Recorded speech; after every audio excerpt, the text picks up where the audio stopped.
Okay, and we're live. What is up, everybody? Brendan here again, and welcome to another installment of Read Along with Brendan. So yeah, um, this will also be a Q&A if you got any questions for me. And yeah, just get these out of the way. Hello, Emilio and Angel. I'm just gonna give you some time to greet me. What's up?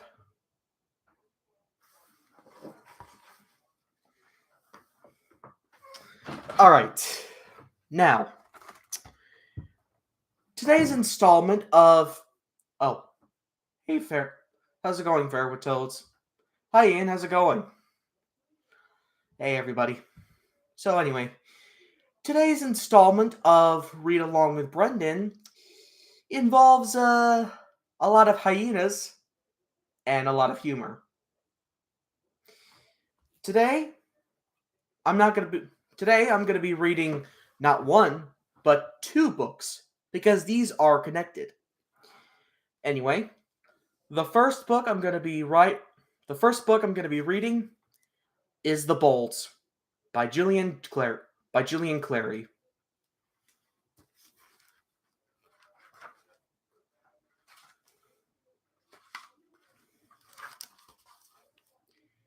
By the way, there are some pictures in this chapter book, so I'm just going to show them off.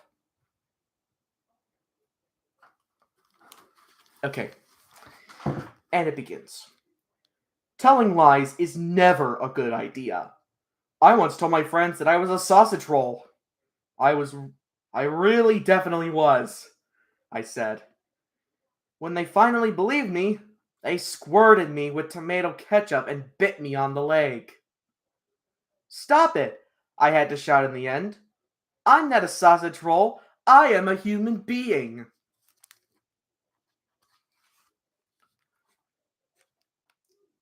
That taught me a lesson, I can tell you. I don't tell lies anymore. Ever. So believe me when I say that the story I am a So believe me when I say that the story I am going to tell you is absolutely true. It's important that you know and understand this, because it is quite an extraordinary story. And funny. Funny peculiar. Very funny peculiar, in fact. But true, every word. The first thing you need to understand before I begin the story is that for some reason, human beings have grown rather full of themselves over the years. They now believe that they are far cleverer than all other living creatures. My favorite Pixar villain? That's a tough one. Uh, I'm not really sure. I think they're all pretty good. Yeah, I'm excited for this winter break. Nice that you got VeggieTales. Nice that you got VeggieTales, Ian. I might have to check out your video when you make one. This is a mistake. Just because humans can read and write and use knives and forks and computers, they think they are better than other animals? How stupid! Did you know that a squirrel can hide 10,000 nuts in the woods and remember where every single one of them is hidden? Well, I ask you, could you remember where you'd put 10,000 nuts? Yes, I am done with Go Animate. And as for 2023, I'm not too sure. I don't want to jump too ahead on this, but I just hope this year is better. I just hope next year's better. Hey, Serenity.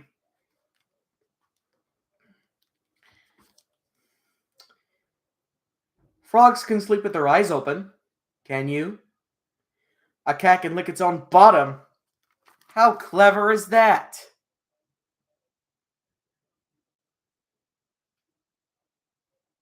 I don't particularly have a favorite rock band, but yeah. Yes, I am excited for the two. Yes, I am excited for next year's Mario movie. I think it's going to be pretty good, especially since it's a collaboration between Illumination and Nintendo.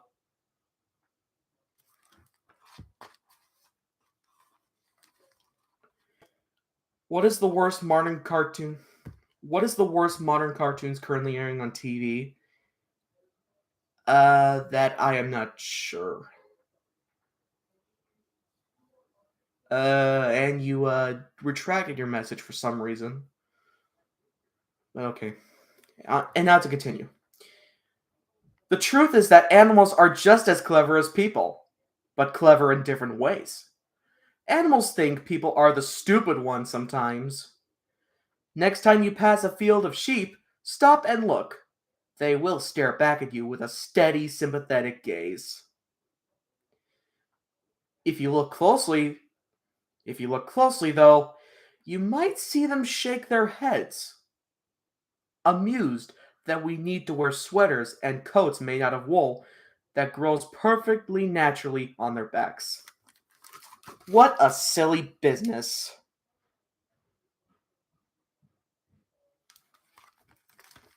I have a lot of favorite foods, but one of them being pizza.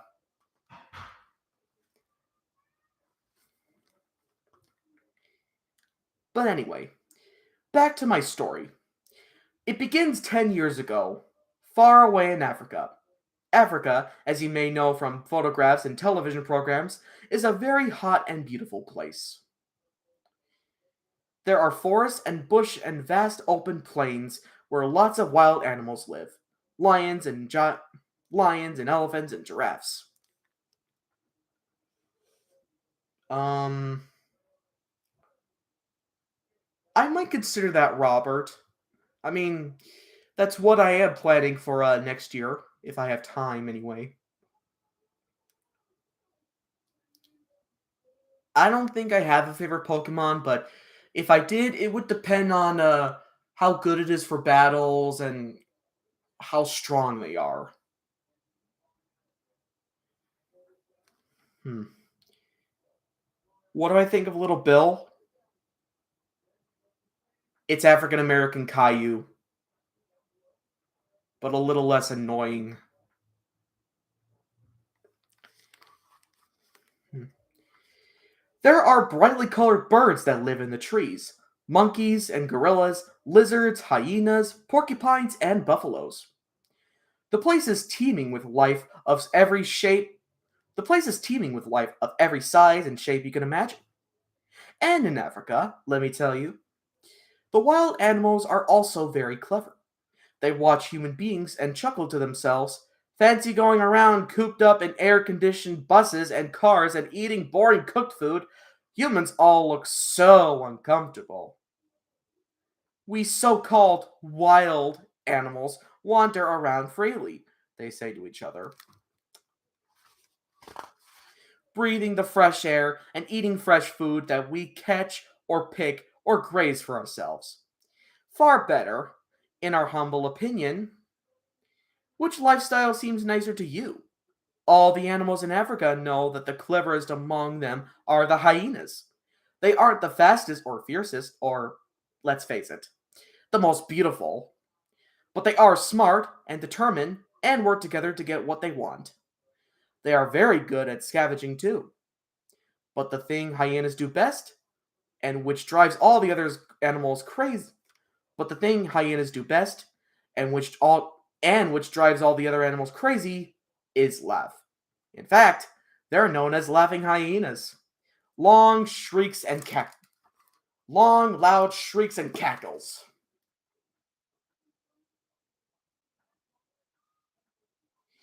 Oh, if you didn't look at the beginning of the stream, Diorx or whatever your name is, um, it's this book called The Bolts. Thanks, Clacker. Hi, CBK. You too, Enoch. Hi, Ethan. It's okay. This isn't the first time my name's been misspelled or even mispronounced. They can outsmart a pride of lions by running circles around them, laughing and snorting, and then steal their dinner in the confusion.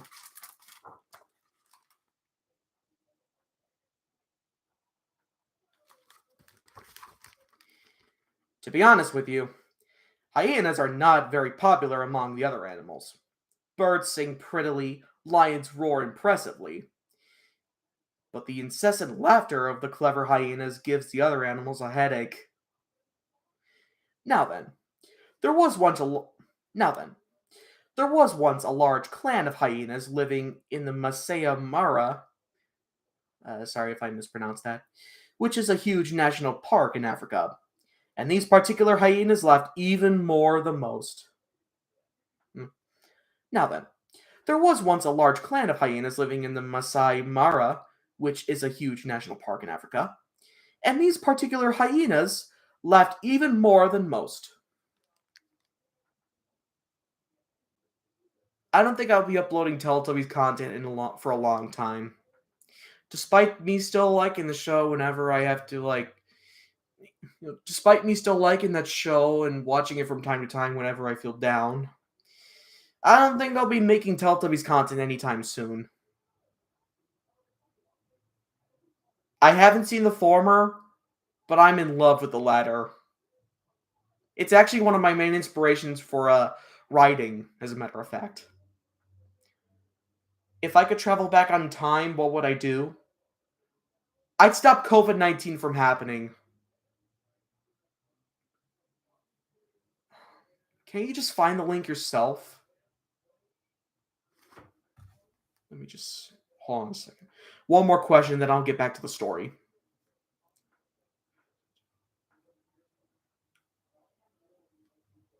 Hmm. I'll consider that, Robert. Now then, where was I? Ah, yes.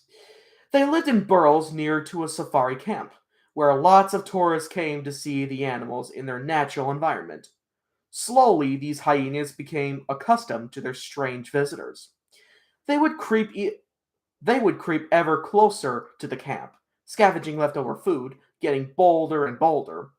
Eventually, over time, they began to understand the human way of communicating. They learned to understand human languages.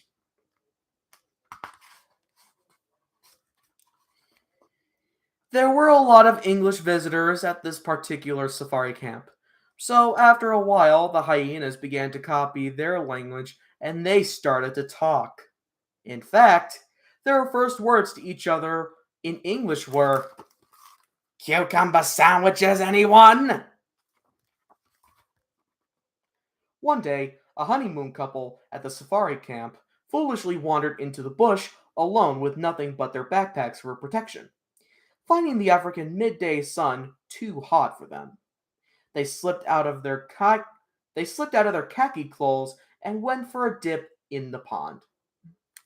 They slipped out of their khaki clothes and went for a dip in a pond. Big mistake. Some hungry crocodiles lived there and ate all those silly. Some hungry crocodiles lived there and ate. Some hungry crocodiles lived there and ate those silly humans for lunch. Snap, snap, yum. Oh.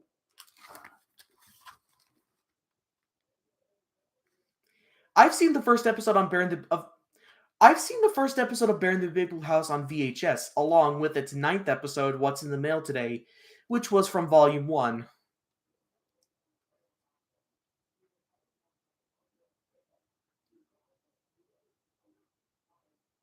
I'd rather pet sit because taking care of animals is a lot easier than babies. Besides, I wouldn't want to hear them wail 24/7, now would I? I've heard of the Super Mario Brothers movie from that year, and I heard it sucked.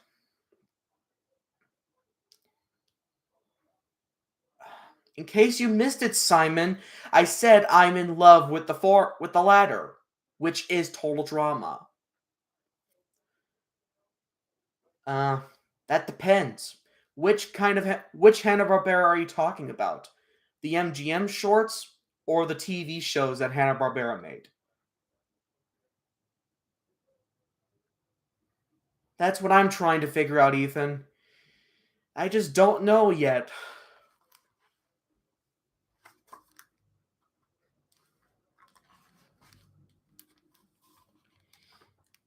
Two of the English-speaking hyenas, called Spot and Sue, who were actually very much in love, saw what had happened and came to sniff around the couple's discarded items. "Hey," said Spot to Sue, come and look at this!" And he handed her two passports, pulled from one of the bags.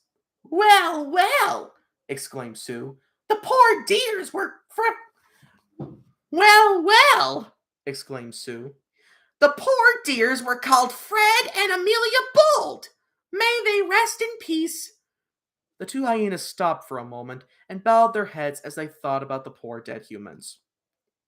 The hyenas are known to be but hyenas are known to be opportunistic creatures, and sure enough, Sue had a very daring idea. "Can you walk on your hind legs, dear?" she asked Spot. "Does a lion do its business in the tall grass?" "Of course I can."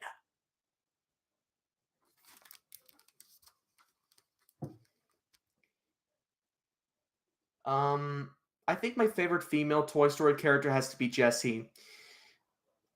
She had a very interesting backstory and kind of sad one too.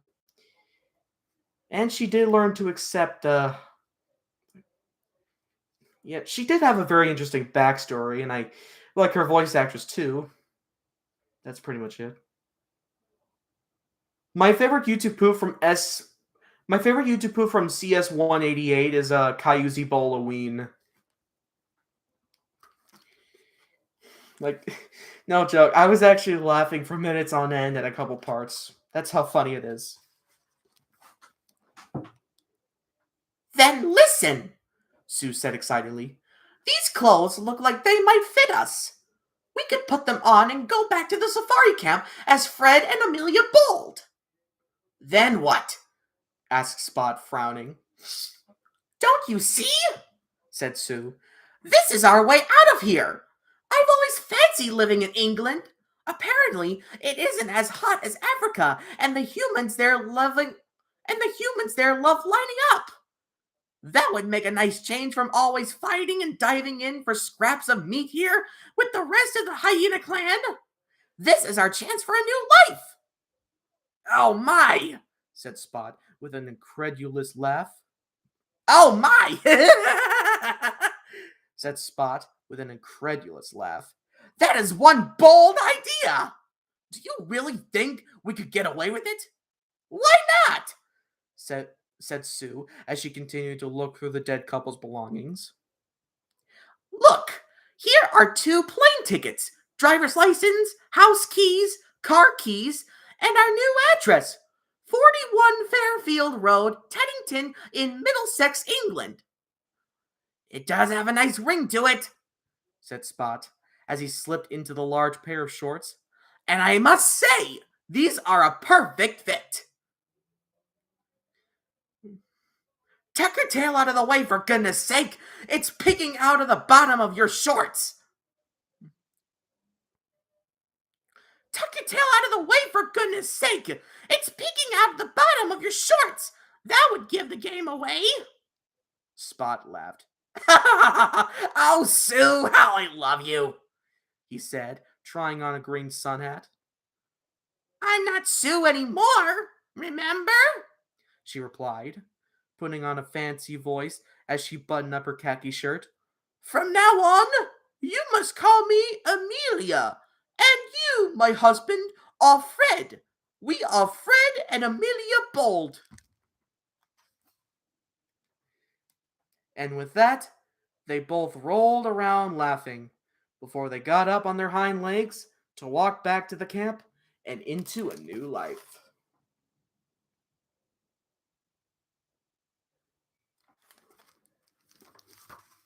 Uh, yes, I have heard of the Banana Split show. Funnily enough, the 2008 series is what got me into the banana splits. I didn't even know there was a different incarnation, or at least the original version.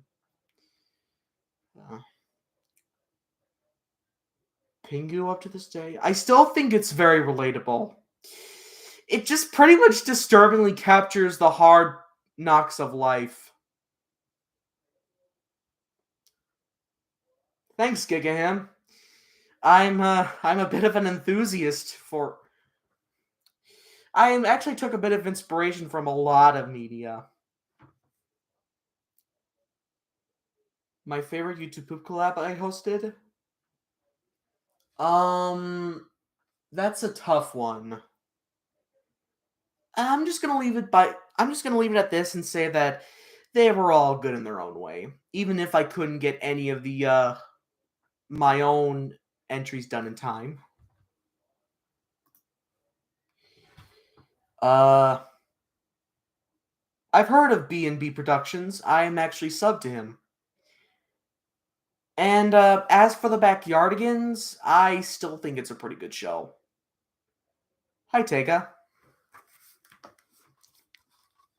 Chapter 2. I did warn you it was a very unusual story, didn't I? Good. So, dressed in human clothes and walking on their hind legs, the two hyenas slipped into England and began their new life as Fred and Amelia Bold. It wasn't easy. Their tails had to be kept hidden at all times. As a rule, people don't have tails, and there was likely to be talk if the Bolds were spotted swishing them about all over the place. They also discovered that they looked far more human-like if they wore hats, as well as clothes. Spot, now Fred. Hold on a second.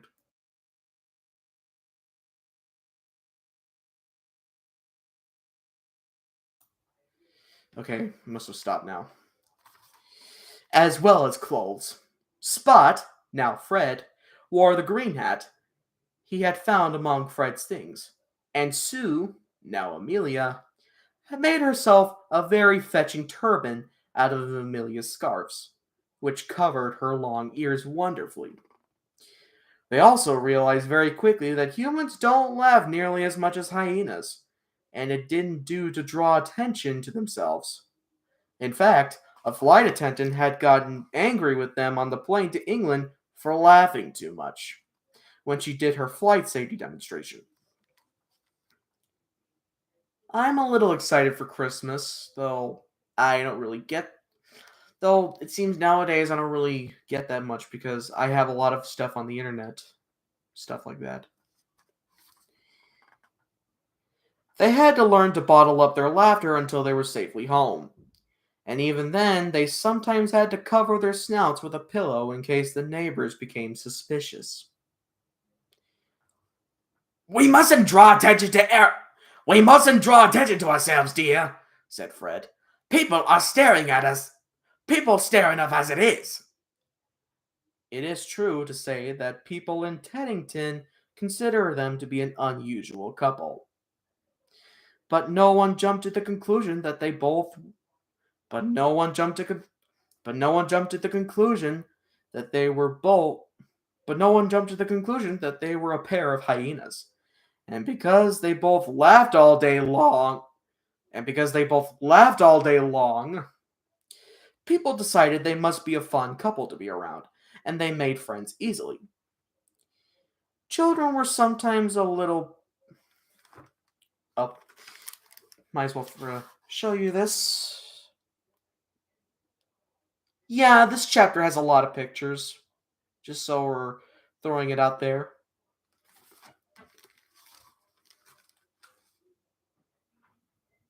I'm gonna go with both.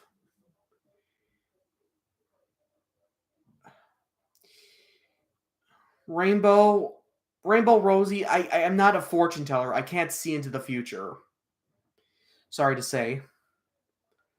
And I actually like Roly Poly Oly. Thanks, Malachi. I have a bit of experience with voice acting in my spare time. Children were sometimes a bit harder to trick, but that's because children were sometimes a little bit children were sometimes a bit harder to trick, but that's because children are often a lot cleverer and more observant than their parents. You've probably noticed that yourself.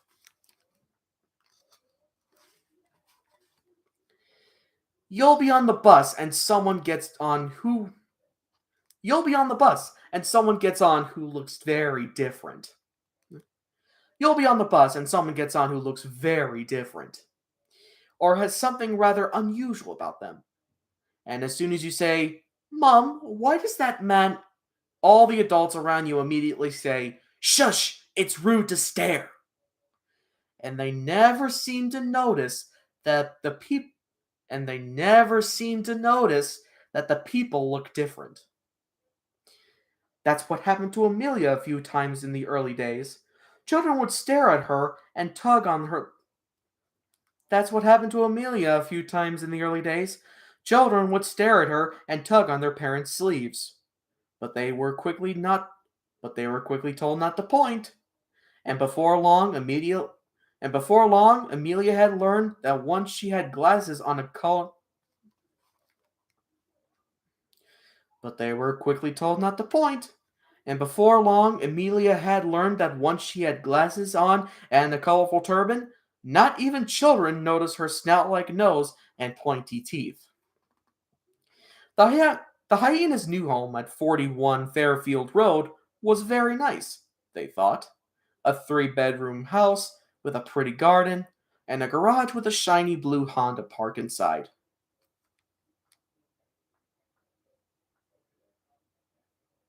I've only seen a few episodes of PB&J Otter, and I mean, give credit to Jim Jenkins and his crew. They're trying, but I just find that show to be a little bit kiddie for me. I mean, not to say that I don't like kids shows in general. I do hang on to a few of them because they still hold up to this day, but sometimes Jim Jenkins doesn't do wonders for me. My favorite Cartoon Network show, it has to be Camp Lazlo. I mean, that show pretty much inspired my style of drawing as it is. You gotta thank Joe Murray for that.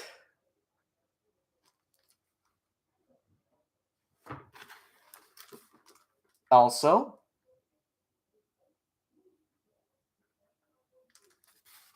huh, hard to believe that we're almost a half an hour in and we're already on page 20. Hmm, hard to believe that we're almost a half an hour in and we're already on page 20. That's how long this book is.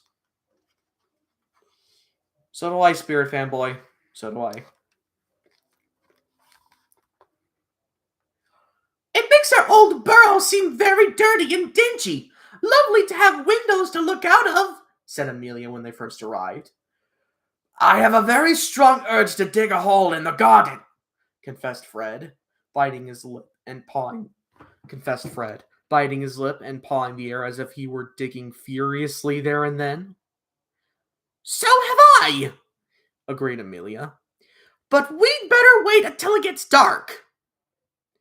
There was a lot they had to learn, and quickly. Crossing the road, for instance, was tricky at first, but a bit of but a bit crossing the road, for instance, was tricky at first. A bit like diving out the way of a charging rhino, they agreed. And shopping was a strange business. It was only by watching how humans behaved that they realized you had to pay for everything. What a nuisance, said Amelia as they wandered around the supermarket. Yes, Fred sighed. It's called money, apparently. You keep it in a purse. You keep it in a purse, and you. Yes, Fred sighed. It's called money, apparently. You keep it in a purse, and you can't take the food home until you've lined up at the checkout and swapped it for bits of paper and round pieces of metal. It's all completely bonkers, said Amelia. It's all completely bonkers, said Amelia, trying not to laugh too loudly. But this money business was going to be a problem, they realized. They had found some bits of paper known as cash in a bedroom drawer, but it wouldn't last forever. I've seen a lot of stop motion media in my day. Those including Bob the Builder, Fisher Price's Little People, uh, It's a SpongeBob Christmas. I think I've seen Monster Mash Party. I think that's what it's called. But yeah. Sorry. I had to clear my throat. Sometimes doing voice impressions is a little tiring.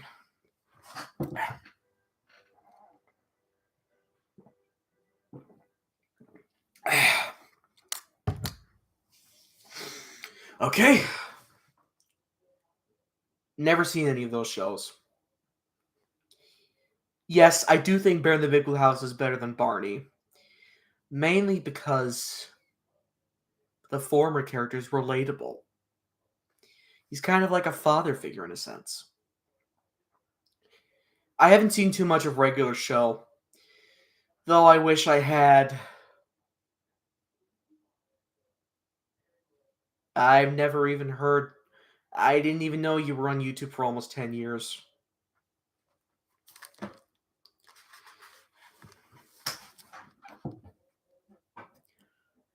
I've been reading in a magazine that people have the. I've been reading in a magazine that people have things called jobs, announced Amelia one day.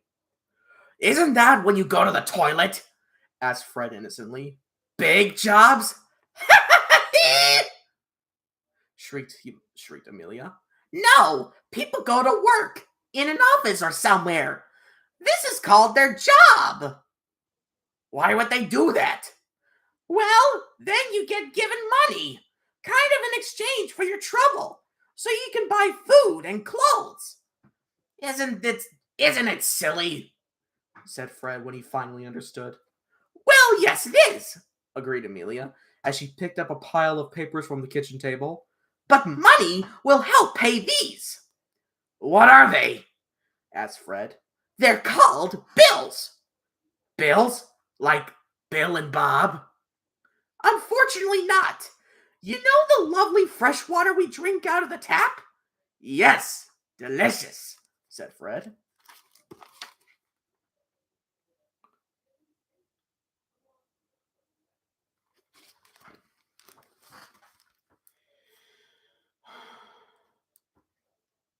What do you mean, hot diggity demon?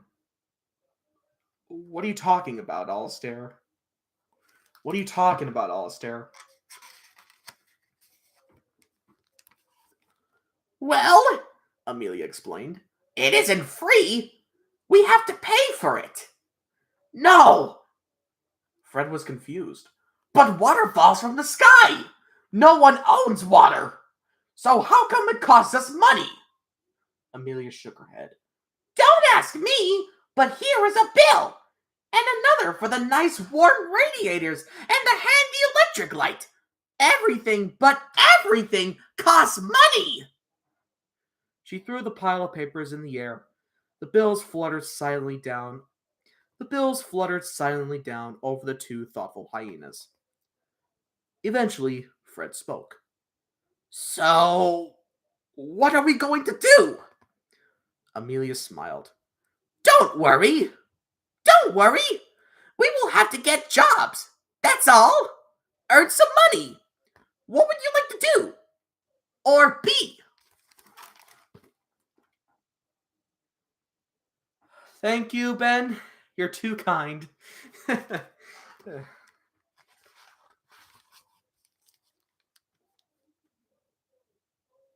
I think I've seen the movie, but I don't remember. A train driver, answered Fred at once. All aboard! Mind the gap! Vroom, vroom! Mind the doors! When she finished laughing, Amelia sighed. No, dear, I don't think so. Taxi driver, suggested Fred. He had learned to drive a little. He had learned to drive the little Honda on careful exploratory trips around. He had learned to drive the little Honda on careful exploratory trips around Teddington Lock, but he wasn't very good at roundabouts. Maybe not, said Amelia, remembering the time Fred had driven straight across the middle of a roundabout instead of going around it. You need to work at something you're good at. There was a bit of silence after that. It wasn't easy, let's face it. Two unemployed hyenas disguised as people. What on earth were they to do?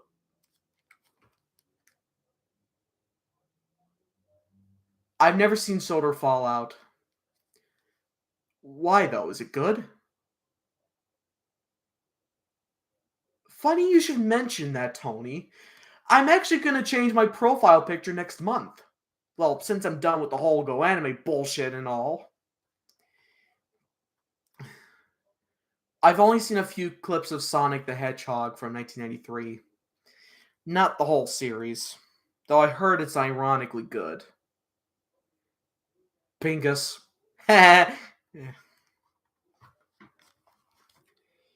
Weeks went by, and the money from the drawer was soon gone. The pile of bills grew higher and higher. They got so hungry they had to slip into the park after dark. They got so hungry they had to slip in. They got so hungry they had to slip into the park after dark and catch a few squirrels to eat. Fred even went down to the supermarket trash cans and came home with some out-of-date hamburger meat.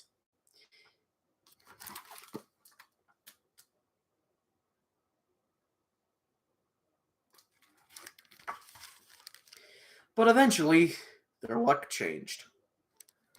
But eventually, their luck changed. Amelia started selling her turbans at a stall at the local market, soon branching into unusual hats made of egg boxes, clothes pegs, and old birds' nests, which became Amelia started cha- Amelia started selling her turbans at a stall at the local market, soon branching into unusual hats made of egg boxes, clothes pegs, and old birds' nests, which became very popular for Teddington ladies to wear at weddings. Fred, too, found the perfect job for him, writing the jokes that. Fred, too, had found the perfect job for him, writing the jokes that went inside Christmas crackers. He didn't have to be serious at all, and could laugh all day without anyone minding.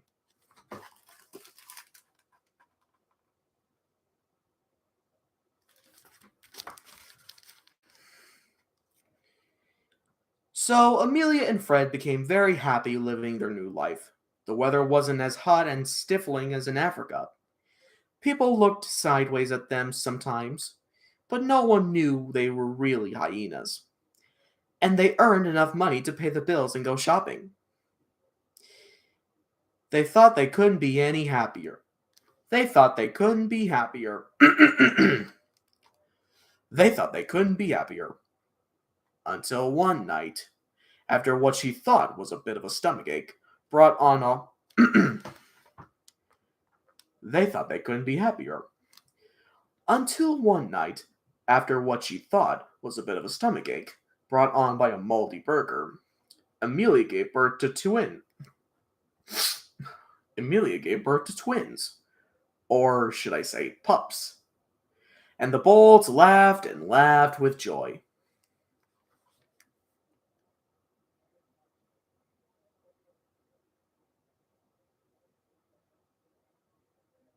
That doesn't sound like Sir Top Matt at all. It just sounds like shitty fan writing.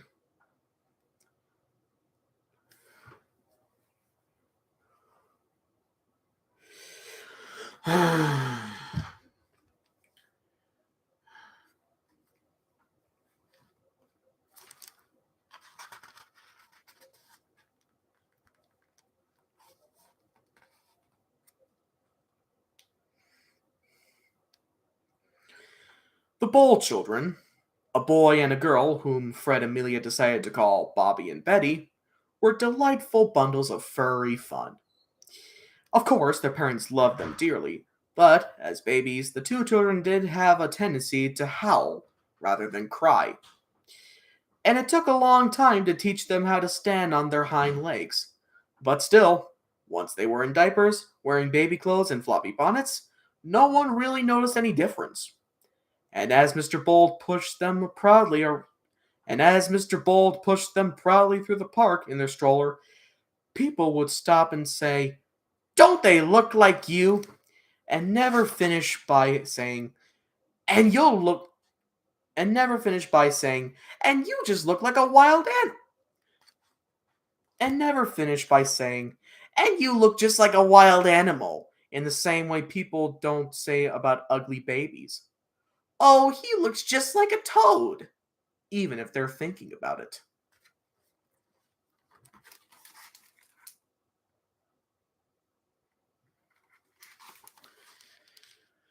We're gonna have to pause the reading for just a minute.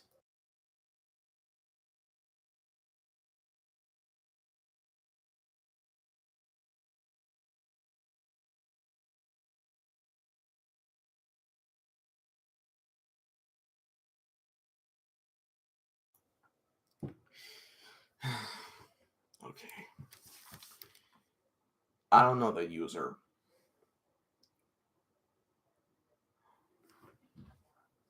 Hang on just a second.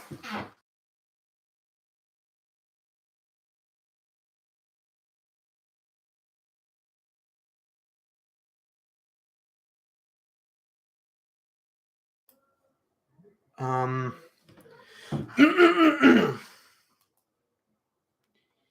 um.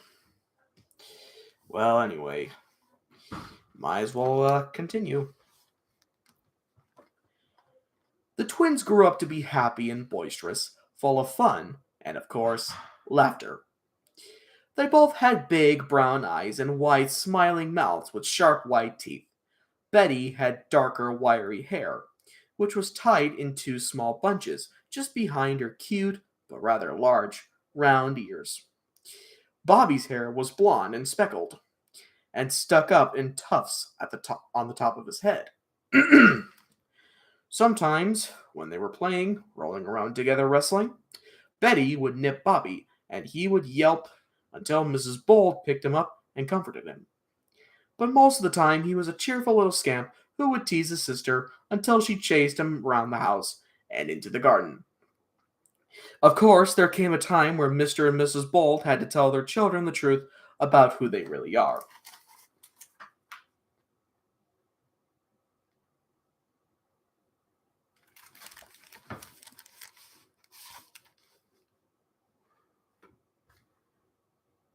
Hmm, no kidding. Uh, yes, I am aware of those movies and I'm not watching them. Nope, not really. Uh, it was difficult for them. How on earth do you break it into a. It was difficult for them. How on earth do you break it to a small child that they. It was difficult for them. How on earth do you break it to a small child that they really aren't a child at all, but a wild animal? A hyena, no less. But Betty and Bobby had to be told before they started school, because of their tails, which needed to be hidden at all times for obvious reasons. But trust me, a big hairy tail dangling behind you during gym. Trust me, a big hairy tail dangling behind you during a gym class would not go unnoticed in most schools. "But they are such happy children," said Mrs. Bolt sadly. "It seems a shame to give them something to worry about." "Yes, dear, it is," agreed Mr. Bolt. "But we must. It's all part of growing up and passing as a human being, like learning to cross the road." "And not blowing raspberries in public," said Mrs. Bolt. "They can't seem to stop doing that."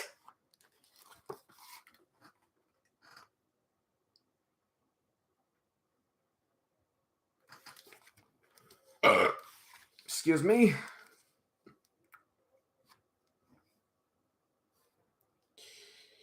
So when the twins were old enough for school, their parents decided the moment had arrived. And that night, instead of a bedtime story, they announced they were going to have a serious talk with their children. Well, as serious as they could manage. "We've got something to tell you," Mr. Bold began, "but it's a secret." Mrs. Bold stifled an excited giggle. "It's like this," Mr. Bold continued. "Have you ever noticed that we, as a family, are different from other people?"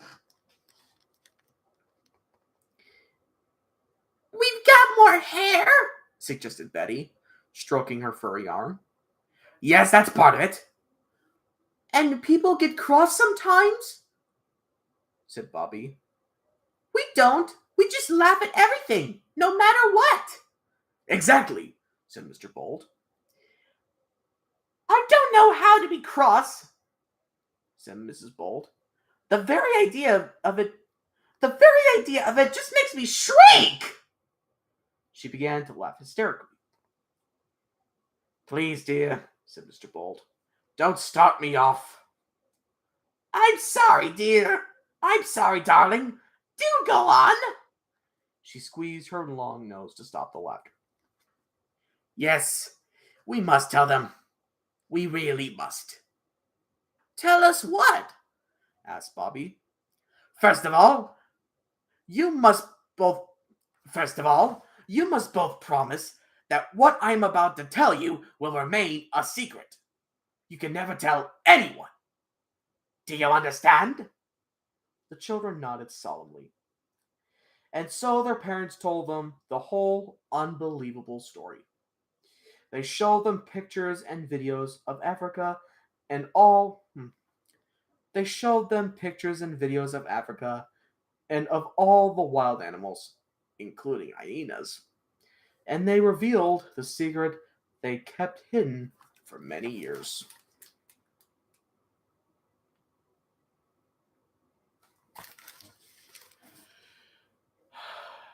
Yeah, I like Clifford the Big Red Dog. I tend to watch it every now and then. When I'm bored and have nothing else to do.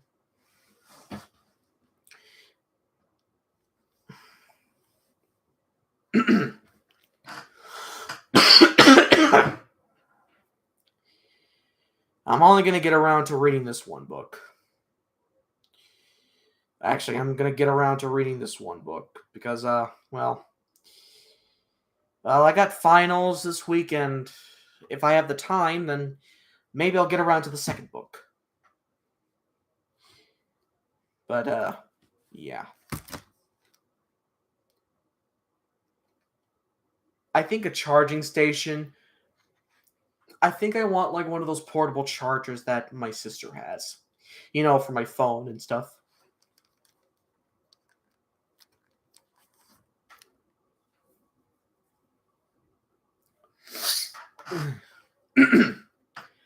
Hello. But listen, Betty and Bobby, said Mr. Bold. No one, but no one, must ever know we are not really human beings. Do you understand? The twins could tell from their father's unusually stern tone of voice that he meant it. Don't get me wrong, we are hyenas, and we are proud of it. But if people found out, we'd be in trouble. The children were shocked, but then Mrs. Bold revealed another secret she discovered during her time in Teddington. At first, she thought she was mistaken. But no. The more she looked around her, the more she was convinced that the Bolds were not the lead. But the more she... But no. At first, she thought she was mistaken. But no. The more she looked around her, the more she was convinced that the Bolds were not the only animals living secretly as humans. We animals can spot a fellow animal, my dears, she told the children. But humans have no idea. I don't think they'd like it if they knew just how many animals were pretending to be humans and they'd be close by. Oh, no, they wouldn't, interrupting Mr. Bold. There'd be a huge uproar if they ever found out. How many animals are living as people? Asked Bobby. Oh, more than you would think, said Mrs. Bold. You see, we've realized that animals have moved in as people all over the place. It's just that no one knows. I'm not the one to tell tales, but there are a couple of giraffes living in Richmond. Shelf stalkers and Waitrose. The perfect job for them. She paused to let this fact sink in. Betty's eyes boggled. You're sure? Aha! Nodded her mother.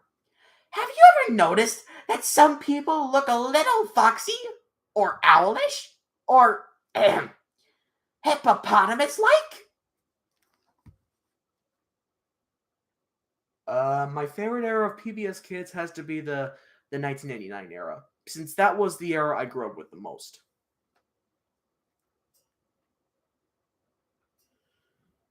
Um, it's simplistic, I'll give you that. Sorry, just doing impressions while reading kind of wears out the voice a lot of the time.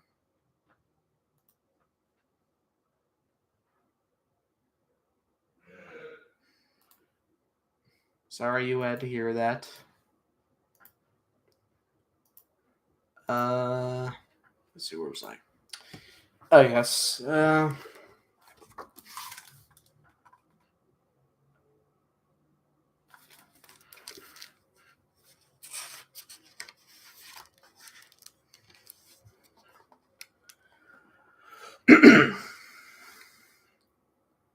that's because they are. Their true animal characteristics are there for all to see. But humans fail to put two and two together. If a footballer runs like a gazelle, then chances are if a footballer runs like a gazelle, then the chances are he is a gazelle. If someone eats like a pig, well, you get what I mean. They're all terrible. If a footballer runs like a gazelle, then the chances are he is a gazelle. If someone eats like a pig, well, you get what I mean. And well, that's because they are. Their true animal characteristics are there for all to see. But humans fail to put two and two together. If a footballer runs like a gazelle, then the chances are he is a gazelle. If someone eats like a pig, well, you get what I mean. And she howled with laughter. Most important for us, said Mr. Bold, serious again. And all the other secret animals are clothes. Clothes allow us to hide the main thing that would give us away. Our tails. Clothes, pants, underwear, trousers, dresses, and coats. Clothes, pants, underwear, trousers, dresses, and coats. It was explained. Were the Bolds best friends. Tails waggled about when they were happy, and disappeared between their legs when they were nervous or unhappy, which, to be honest, wasn't very often. They had to learn to keep them hidden.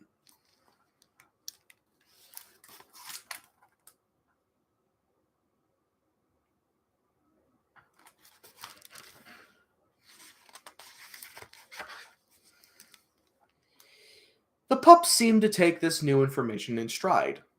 Children are very adaptable, aren't they?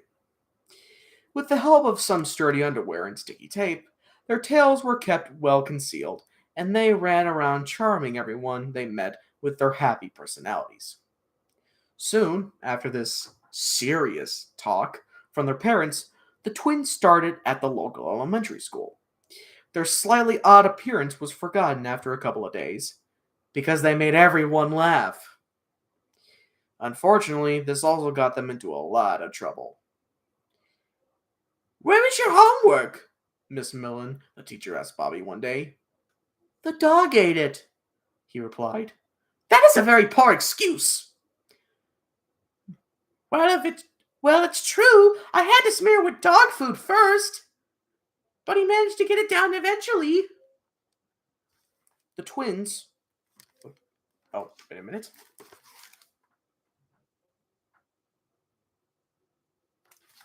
All right. The twins, although they were always being scolded, made plenty of friends at school. They weren't naughty, but they were silly. And as the years went by, they got a lot noisier and were constantly whooping and chattering and shrieking and laughing. Their best friend was a girl called Minnie, who lived above the butcher's shop in Teddington High Street, where her father, George, worked Minnie. Their best friend was a girl called Minnie, who lived above the butcher's shop in Teddington High Street, where her father, George, worked. Minnie was rather tall for her age and wanted to be a famous actress, with a zillion Twitter followers. When she grew up, she didn't like lessons much and didn't think she didn't like lessons much and didn't think she'd have much need for math or writing. She didn't like lessons much and didn't think she'd have much need for math or reading or writing when she was living in Hollywood, which meant she had plenty of time to mess around with the twins and get up to mischief. The twins and Minnie were always getting in trouble, usually for laughing during classes. One day, all three of them hooted so loudly during gym when the twins climbed up a rope upside down that their punishment was to stay in the classroom during recess. Now, unfortunately, the twins' fangs had recently started to grow through, and that day they both felt an overwhelming urge to chew things, much to Minnie's amusement. So during that boring recess, when they should have during that boring recess, when they should have been writing an essay about how wrong it is to laugh during classes, they chomped their way through their pencils instead. Having got the taste for it, they couldn't stop. After all, this would have been perfectly natural if they were hyenas growing up in Africa. It wasn't their fault that they were stuck in a school classroom in Teddington. Before I continue. Yes, I have heard of Drawn Together. Never heard of the Mini Mighty Kids. Aside from you. How about chewing the chair legs next? How about chewing the chair legs next? Said Minnie encouragingly. She had gotten used to their funny ways over the years and just thought they were hilarious. The twins were drooling with satisfaction. Delicious, said Bobby, setting to work on the teacher's wooden chair. Tastes like pork scratchings, agreed Betty, spluttering bits of splintered pine over the floor. You guys are so funny, said Minnie, holding her sides with laughter. After a few minutes of very enjoyable gnawing, the bell rang. Reluctantly, the twins wiped their jaws clean and returned to their seats just in time, before the rest of the class returned and the next lesson began. Now then, children, said Mrs. Millen, as she sat herself down, who can spell the word?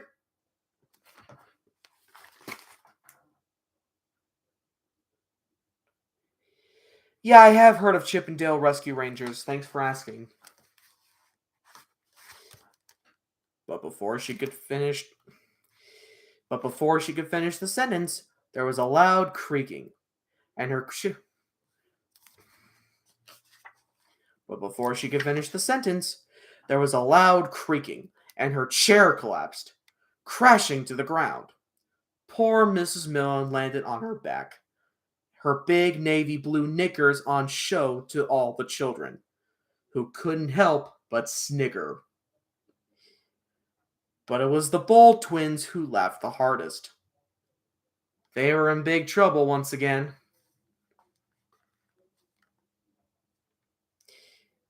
Chapter 4. I haven't told you much about Tennington yet, have I? Well, it's a charming little place. I myself used to live there, many moons ago. There's a high street and a broad street, a station with trains taking people up to London. There's a high street and a broad street, a station with trains taking people up to London, and a big lovely park, Bushy Park. As for Fail, as for Fairfield Road, well, that's pretty much tree-lined street where the people like to keep themselves to themselves. Which sounds perfect for our hyena family, doesn't it?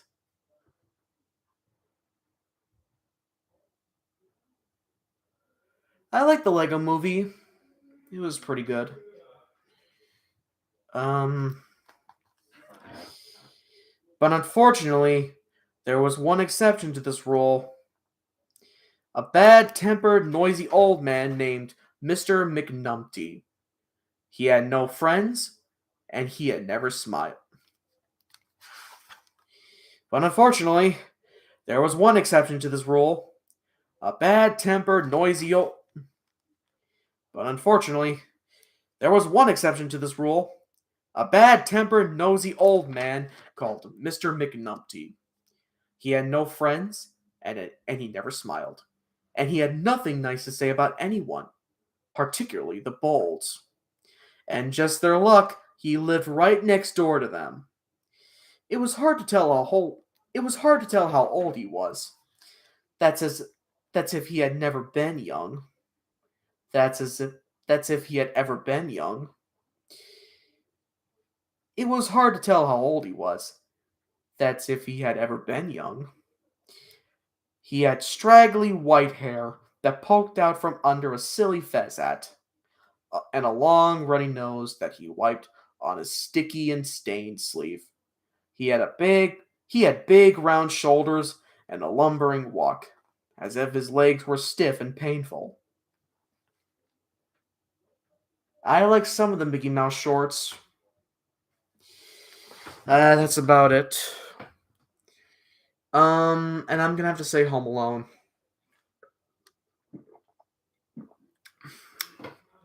Okay. Now we can continue.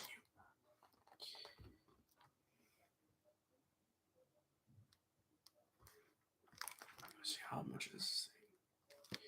All right.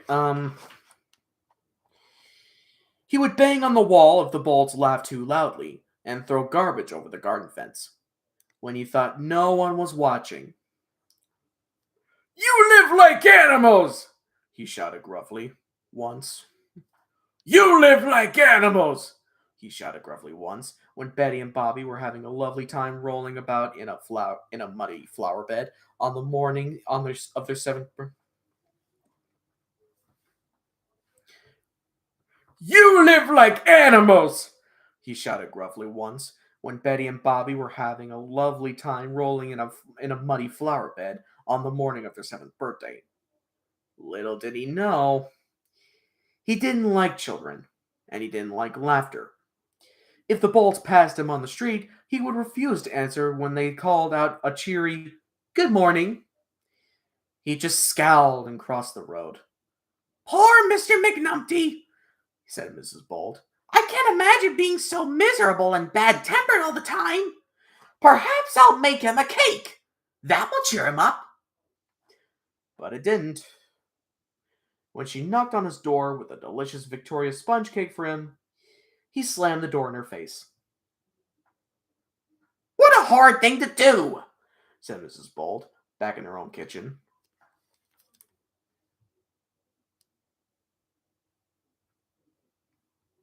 Are you talking about Santa Claus the movie or a different Santa Claus movie? Okay, Alistair, I heard you the first time.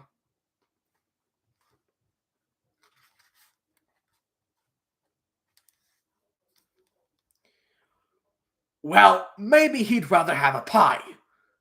Well, maybe he'd rather have a pie, said Mr. Bolt helpfully, as the children wolfed down the unwanted cake. Or cupcakes, suggested Betty. If you ask me, he's a fruitcake, said Bobby, and this made everyone laugh. One sunny summer day, the twins and Minnie were playing in the garden, and Mr. McNumpty was next door up a ladder, cleaning his windows. There was a danger he might empty his bucket of There was a danger he might empty his bucket of water over the noisy children, but they hoped not. Minnie had invented a game. Well, actually, yeah, can you believe it? And we're on page 55. Minnie had invented a new game called Red Carpets, where the girls pretended to be beautiful actresses arriving at the Oscars, and Bobby was the paparazzi taking their photos. Bobby set up his tripod, which was really three bamboo sticks held together with some string, and made sure there was some film in his camera, a tin of sardines. The girls had rooted around in the garden shed to find their ball gowns, which they made out of picnic blankets tied together precariously with some old tinsel and garden twine. Minnie gave herself huge shoulder pads made from two empty hanging baskets, and Betty's outfit was notably for its glamorous dusty veil, a large cobweb complete with spiders. A large cobweb complete with spider. This is what This is what everyone is wearing in Paris this year, declared Minnie. This is what everyone is wearing in Paris this year, declared Minnie. Oh, yes, said Betty. And no one in Hollywood would dream of leaving home without a veil on these days. Can we not talk about Alex? Please. Thank you.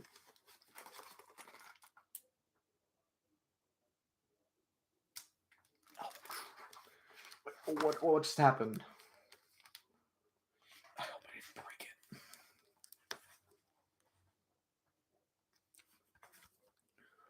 Hold it there, girls, said Betty. Hold it there, girls, said Bobby, peering around the side of the sardine tin and raising one arm in the air. Minnie, lower your chin a bit, please. Betty, it might make a bit Betty, it might make a better photo if you raise the veil a little so we can see some of your face. Lovely! Everyone say, smelly pants! Beautiful! Smelly pants! Said the girls. Just then, the spider on Betty's veil, none too thrilled at being moved into the sunshine from the shed, made a run for it and tickled the back of Betty's neck. What's that? She cried, alarmed, and then sneezed loudly. The tinsel that was holding her gown together suddenly fell apart, and the blanket slipped to the ground, revealing her rather long tail for all to see. Betty froze. Ah! No! She screamed. Several things happened all at once. Several things then happened. Several things then happened all at the same time. I don't know. What I do know is that we're almost on page 60.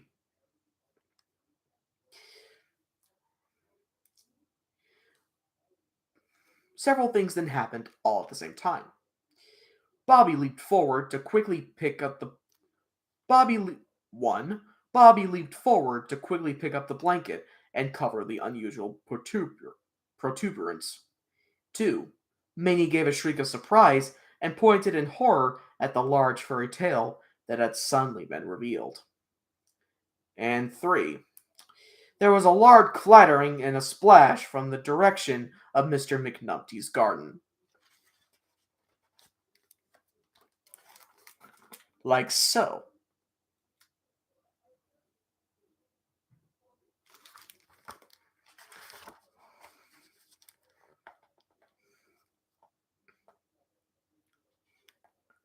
Chapter 5. Half an hour later, Bobby, Betty, and a rather pale Minnie were sitting at the kitchen table in silence, and Mrs. Bold was pouring them each some orange juice from a large jug. She had just finished explaining to Minnie the story of who they really were. She sighed. So you see, Minnie dear, we bolts are really hyenas. That's all there is to it. You're a very sweet girl, and have been a very good friend to the twins for a long time. Hmm. So you see, she sighed.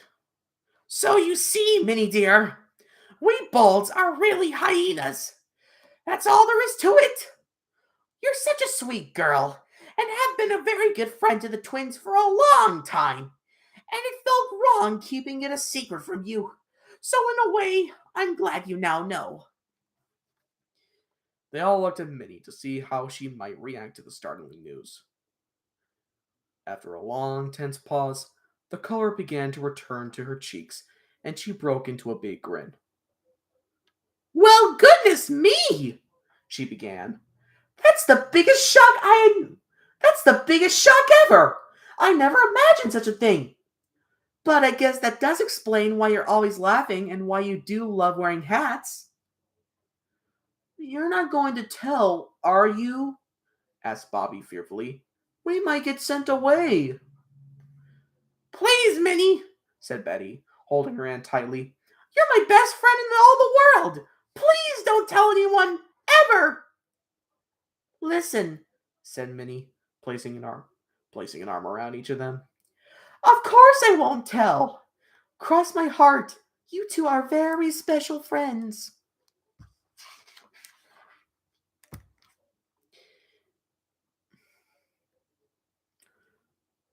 You always were.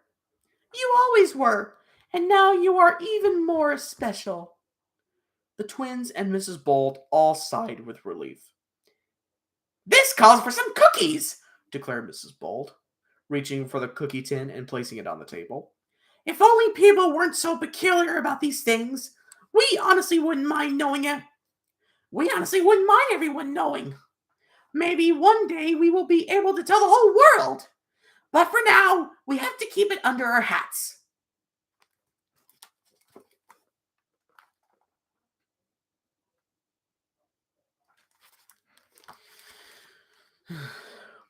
Or in our pens, quipped Bobby, giving his tail a wiggle.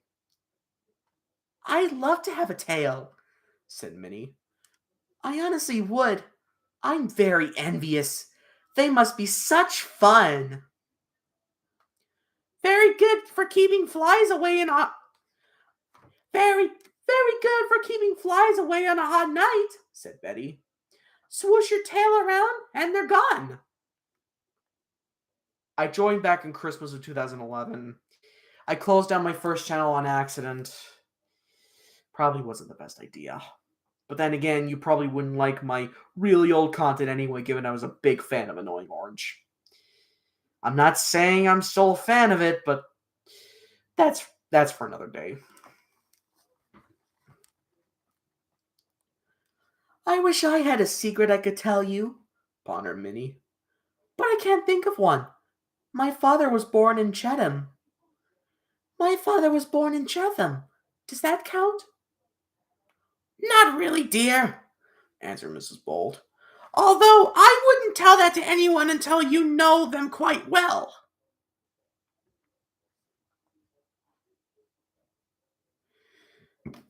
Honestly, Teen Titans Go is pretty mediocre. I'm taking a break after this live stream. These impressions are really killing me.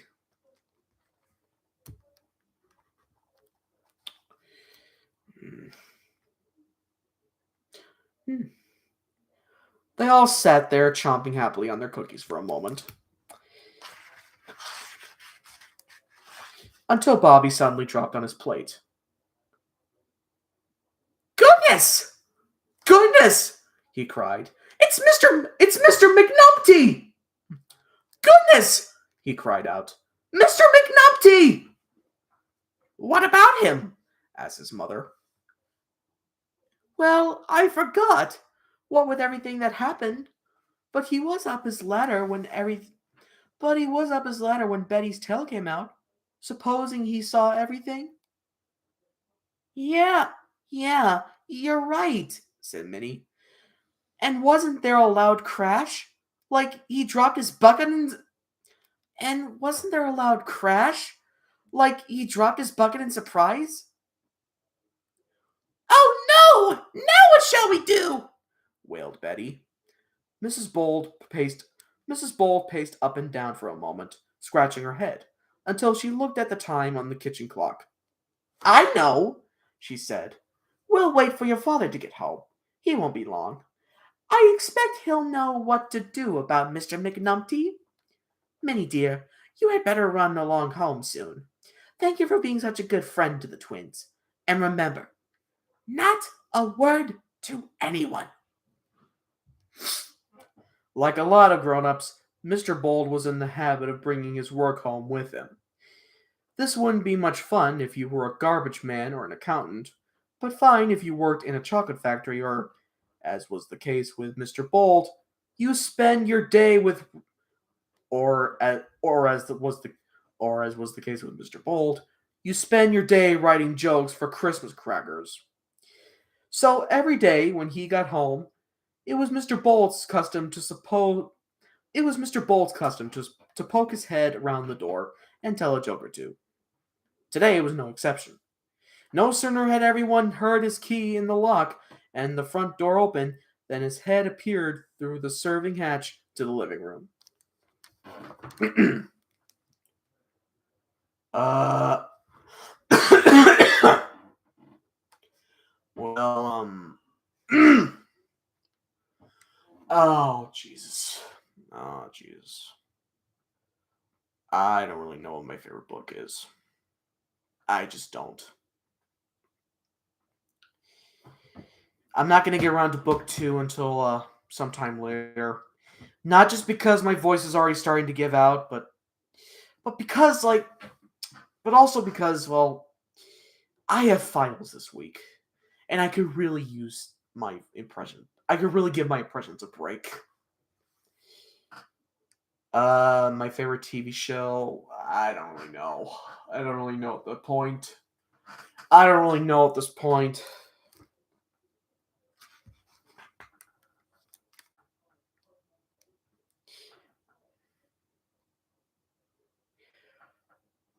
What do you call 2 happy mushrooms?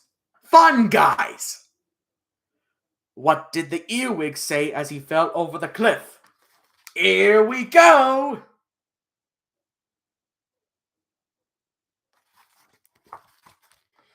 Mr. Bold was so happy with his jokes of the day that he always laughed the loudest, even though he had heard them before. Mrs. Bold waited until Minnie had left and they were all having their tea before she told him about the day's events and the unfortunate appearance of Betty's tail in the garden.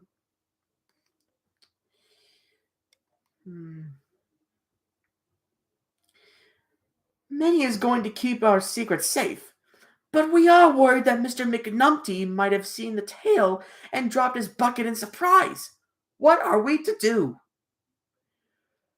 I'll go and talk to him. Man to, man, announced Mr. Bold. But what if he knows the truth? Asked Betty, feeling a little guilty now that she was the one who caused all this fuss.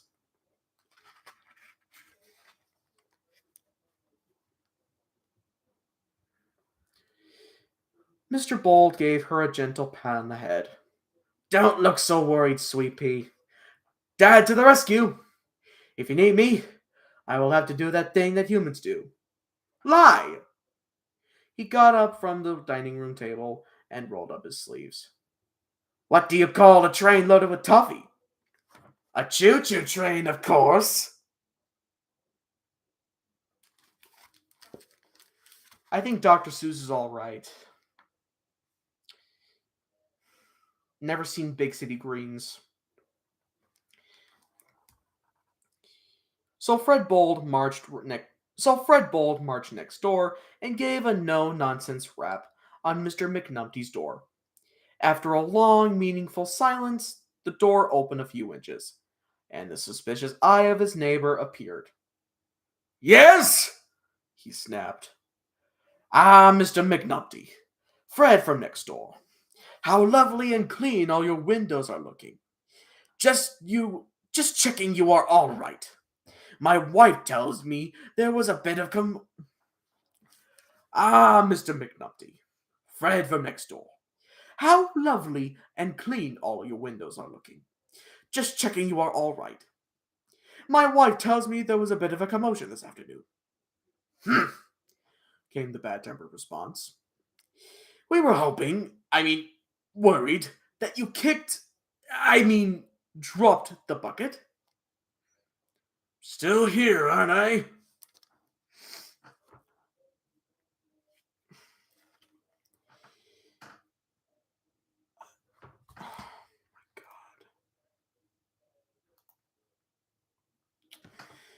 Yeah, I have heard of Shadow Reader. He's alright nowadays.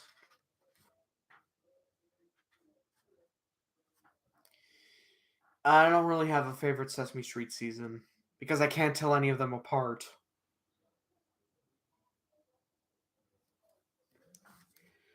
Good, said Fred, determined to be jolly, friendly, whatever response he got from Mr. McNulty.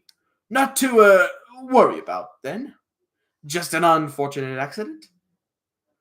You could say that, hissed Mr. McNulty. He opened the door wider. Or maybe I saw something unexpected? Something that made me jump? Uh, I doubt that. Uh, I doubt that. Just got a bit giddy up that ladder, didn't you? Mr. McNulty's eyes bulged. Mr. McNulty's Mr. McNulty's eyes bulged, and he came closer to Fred. Then he was comfortable. You bolts had better watch out. You bolts had better watch out, or I might tell. Whatever can you mean? Said Fred innocently. You know what I mean. Came came the came the furious reply. Tell tales. Yes, tales. Tails.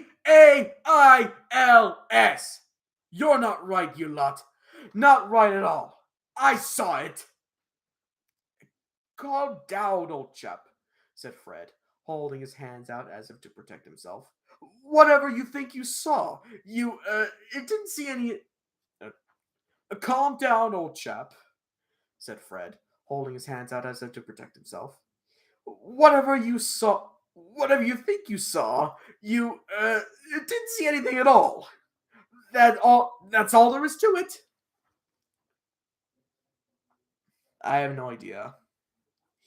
I mean, Al Roko's alright, but.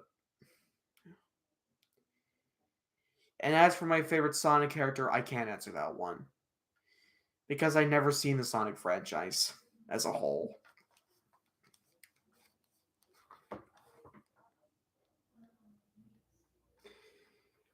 Your daughter has got a tail, and I suspect a whole lot of you have.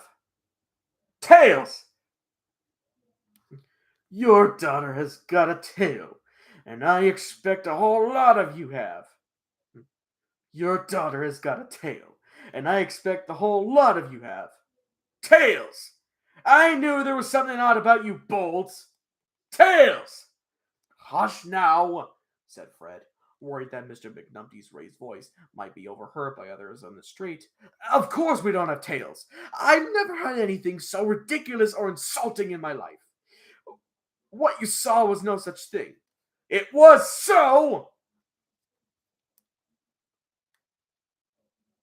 I'm feeling a little sad that Bob McGrath died, but hey, he was 90 years old. He had to go at some point. Not saying he deserves to die, but that's just the circle of life. Alright, see you later, Fair with Toes.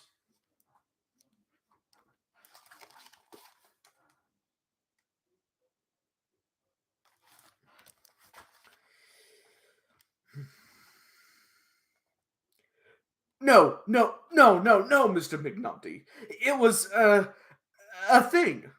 A furry thing. A toy. Yes, that's right. A feather duster. It was a tail that I saw. It was a tail that I saw. What are you? Monkeys? Werewolves?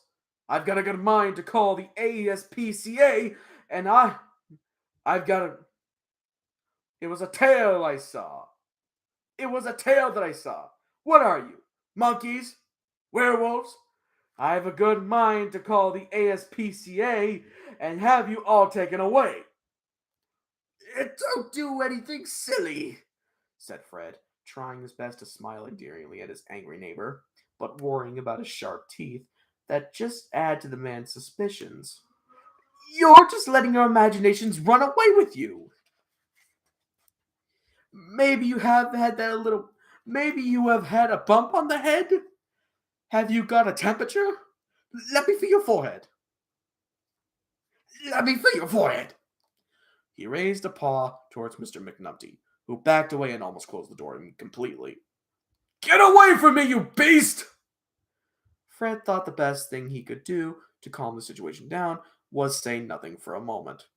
So he stood silent. So he stood silently and shook his head a little from side to side. Dear, oh dear, dear, oh dear, he muttered to himself and rolled his eyes. I admit we are a little unusual, he said reasonably, but live and let live, eh? And it is nothing like you're saying. My daughter has been very fond of her father, Duster. And it is nothing like you're saying. My daughter has been very fond of her feather duster since she was a baby. It's like a comfort blanket to her. Never play with dolls or teddy bears, just that silly feather duster. Now, let's have no more talk about tails, shall we?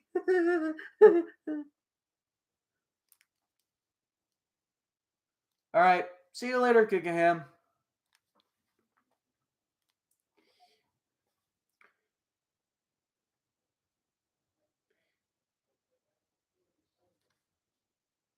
Hmm. He gave a gentle laugh. Mr. McNumpty looked slightly less.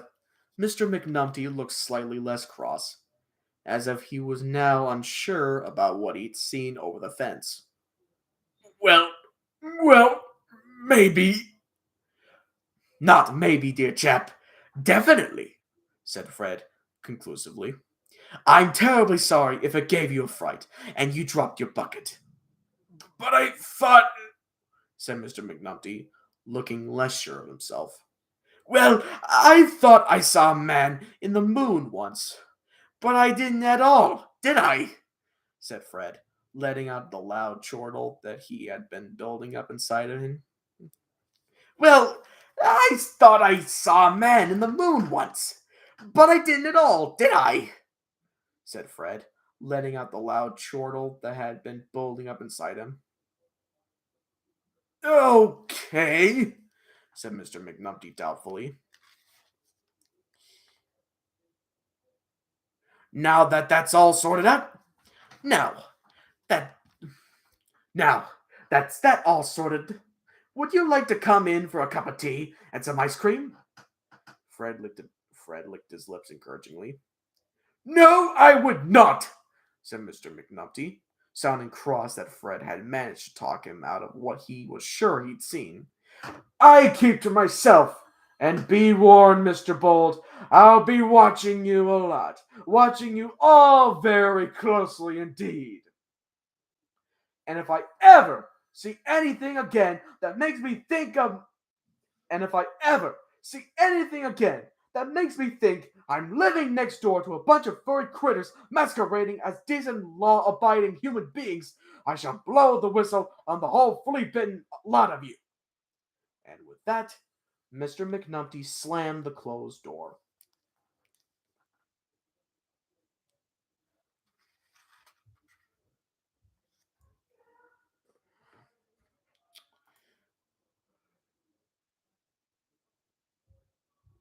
That sounded like a threat.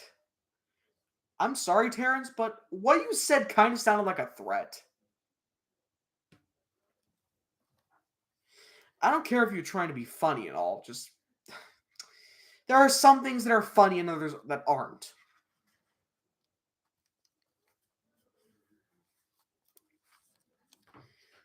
Following the front. Chapter 6. Following the fright with Mr. McNumpty, the Bulls were a little shaken up, and they resolved to be more careful. Tails were kept well and truly tucked away. Caps and hats were worn at all times to disguise big ears and snouts, and everyone tried not to laugh. And everyone tried not to laugh too loudly in case they annoyed Mr. McNumpty. Luckily for them, however, Minnie was an understanding, trustworthy friend who kept her word and didn't tell anyone about their secret. But they might not be so lucky that but they might not be so lucky next time. You know how it is, though. Once a hy- you know how it is, though. Once a hyena, always a hyena. Some things just can't be helped. There was no actual harm in laughing, or indeed scavenging, which comes very natural to hyenas. Which comes very naturally to hyenas. But they had to do it on the quiet. That was all. That was all. Even though it was hard to remember all the time. Things seemed to be going well until one evening when the Bolts were having their family tea, lamb chops with chips and some acorns Mrs. Bolt had found beneath an oak tree in Bushy Park. Suddenly, there was a loud knock at the front door. Betty answered it, and an angry Mr. McNumpty pushed his way past her and into the kitchen. "You disgust me!" he shouted at "You disgust me!" he shouted at Mr. Bold. "Good evening, Mr. McNumpty," said Mr. Bold politely. Said Mr. Bold politely. "What seems to be the problem?" "I saw you rubbing your bare bottom on a lilac bush in the garden this morning. That's the problem," said Mr. McNumpty, getting very red in the face. Mr. Bold shrugged. "There's no law against that, is there? I was simply marking my territory." Now, I think I better explain something here. You've probably heard how dogs mark their territory by weeing over everything. It's a pretty dirty it's a pretty dirty habit, but there are dirtier habits, believe me. Hyenas like to mark their territory too, making their mark and showing who is boss by wiping their bottoms on trees and bushes. It's not very nice, I admit, but there's no harm in it.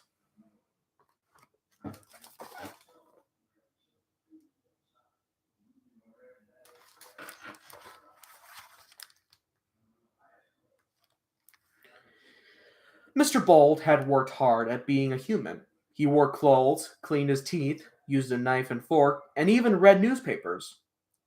But there was one hyena habit he just couldn't give up, no matter how much Mrs. Bold told him not to. He liked rubbing his bottom on plants in the garden to mark his territory. A simple pleasure, but it was going to get him into a lot of trouble. But I digress. "You filthy individual!" continued Mr. McNumpty. "And furthermore, your children knocked over my garbage cans." "No, we didn't," said the twins in unison. "No, dear chap," I said. "No, dear chap," said Mr. Bold. "I'm sorry, but that was me too. You left a couple of chop bones in there.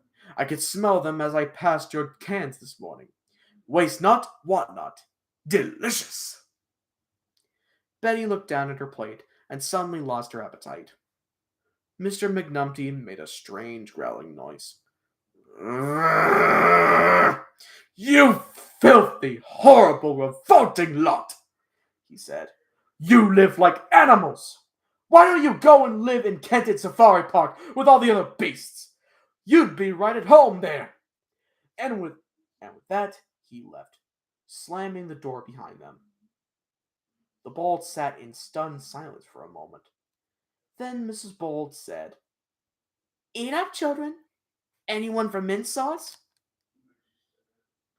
"I'm not eating this if it came out of Mr. McNumpty's garbage," said Betty, wrinkling up her nose. All the more for me, then, said her father briskly, taking the plate and scraping the leftovers onto his own. Back in Africa, we wouldn't think twice about it. Everything gets eaten there. Hyenas don't believe in waste. And rubbing your bum on the plants? How could you? Said Betty incredibly.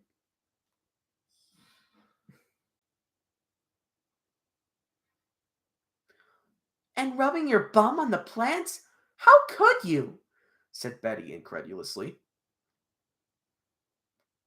Don't say bum, Betty. Don't say bum, Betty. Say bottom, chipped in Mrs. Bold. Bobby started to laugh. How could I, you ask? Continued Mr. Bold, chomping on a chomp bone. Very easily, is how. What's wrong with it? We do it all the time back home, and leave our calling card. Then when another hyena passes by, he knows whose territory it is.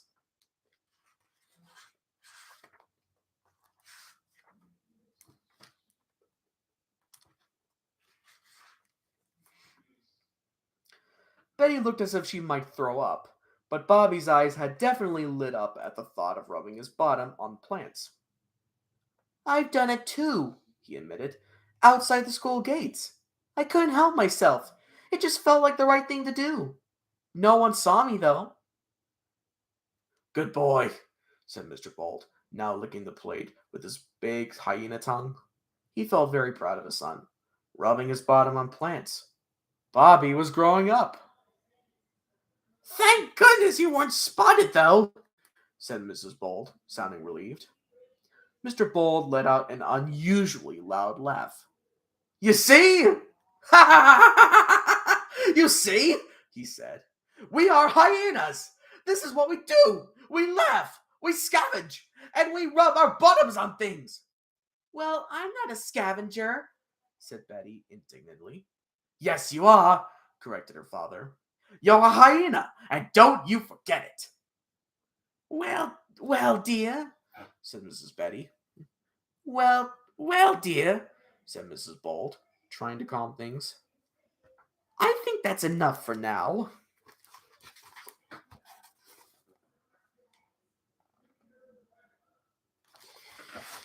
Uh, I I haven't seen too much of the Smurfs.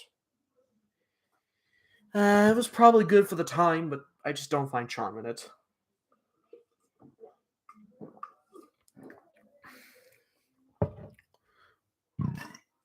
Excuse me.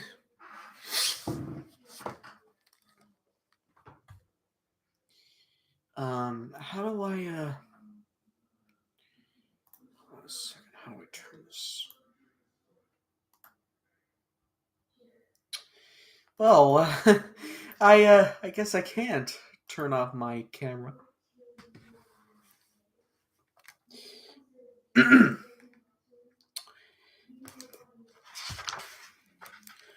We have tried to make our children fit in and act like humans, so please don't confuse matters by telling them it's okay to mark their scent all over the place and rummage through garbage. Mr. Bold sighed and scratched his head. You're right, I suppose, he said. Mrs. Bold leaned over and gave her husband a kiss on the snout. Mrs. Bold leaned over and gave his husband a kiss on his snout. Are you missing the old country a bit? She asked quietly. Yes, I do miss it, and I wish the kids could experience it sometimes. I'm all for them using a knife and fork when we are out to blend in with the humans' funny ways. But we don't need to use them at home, do we? What's the point of cutlery and plates?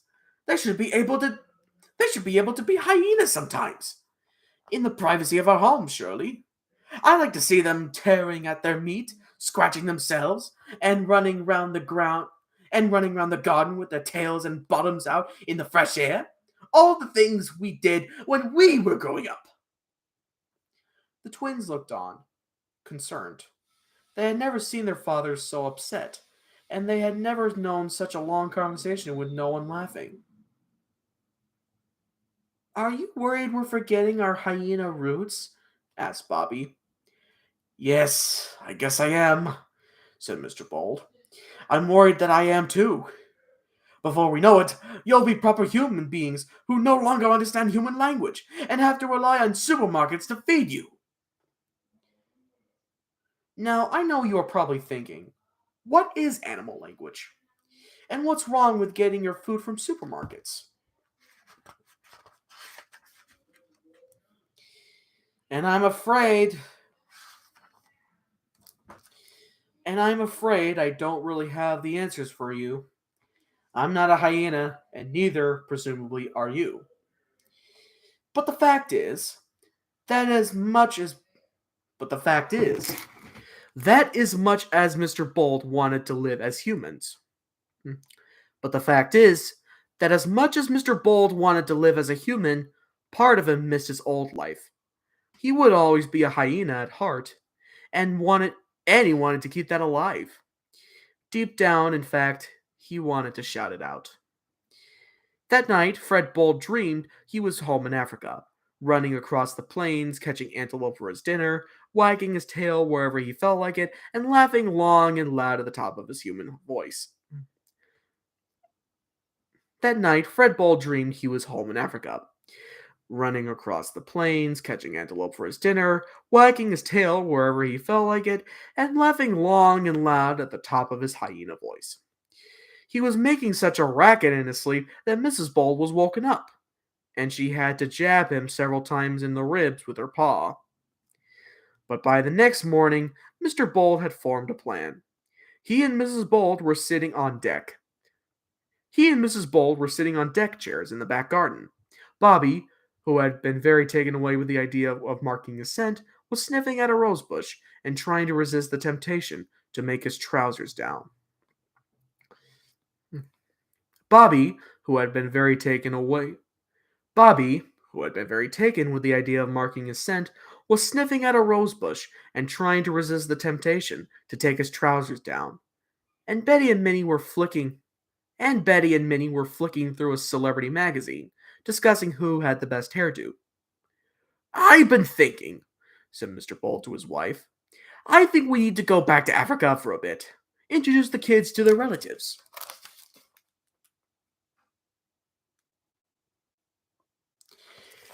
And with that, I'm going to take a little break.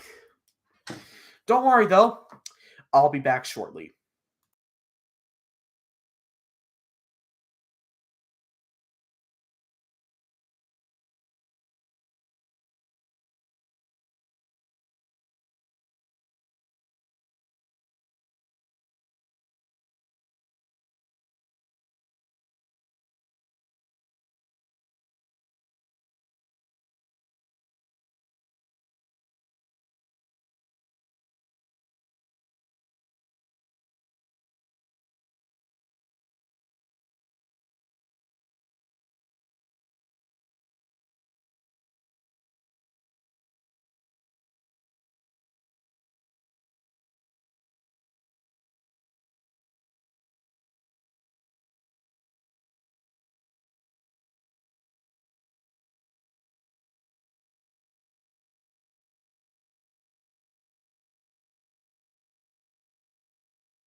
Ah, crap, I forgot to put it on mute, didn't I? Uh,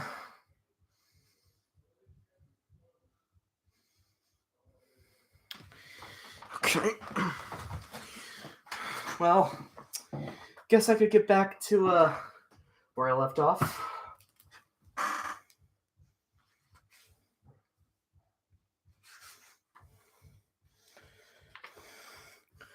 Introduce the kids to their relatives.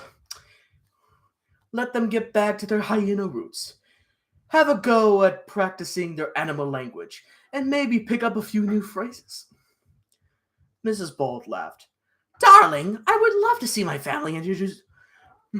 Darling, I would love to see my family and introduce Betty and Bobby to my parents. But that is the most ridiculous idea I've ever heard. How do you propose we get passports for the children?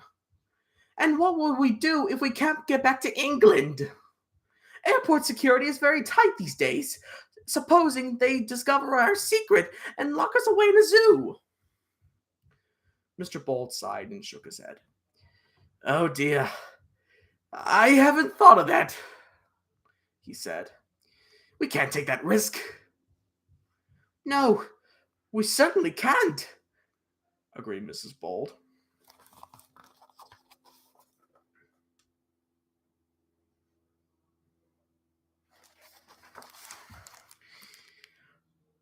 I love our life here in Teddington. I love this house. We love our jobs. And the pups are doing very well at school. This wasn't strictly true. Bobby had gotten in trouble yet again for laughing all the way through a lesson about the Black Death. But his mother didn't know that. No, I'm sorry, dear. No, I'm sorry, dear, she continued. But we can't go to Africa, and Africa can't come to us. So we will just have to carry on as we are. It's a really good life, really. So we will just have to carry on as we are. It's a good life, really. Minnie, who had been listening to this whole conversation, looked up from her magazine. Something Mrs. Bolt said had got her thinking. Animals might be cleverer than human beings, but sometimes human beings can come up with fairly good ideas themselves. Mrs. Bold, I think I know a way of bringing Africa to you, she said. Do you really, Minnie? Said an astonished Mrs. Bold. Then let's hear it. Tony, Tony, your name isn't Brendan Barney.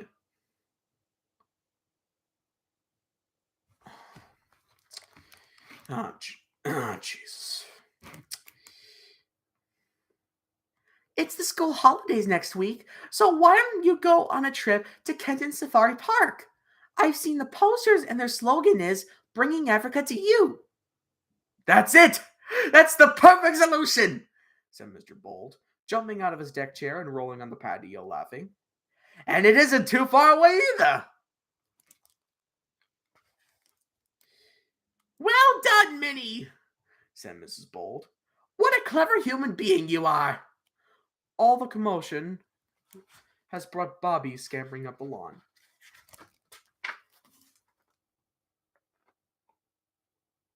Hey, Brandon.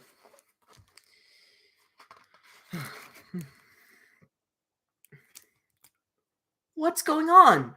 He asked. We're going on an outing, said Mr. Bold excitedly. Next week to the safari park.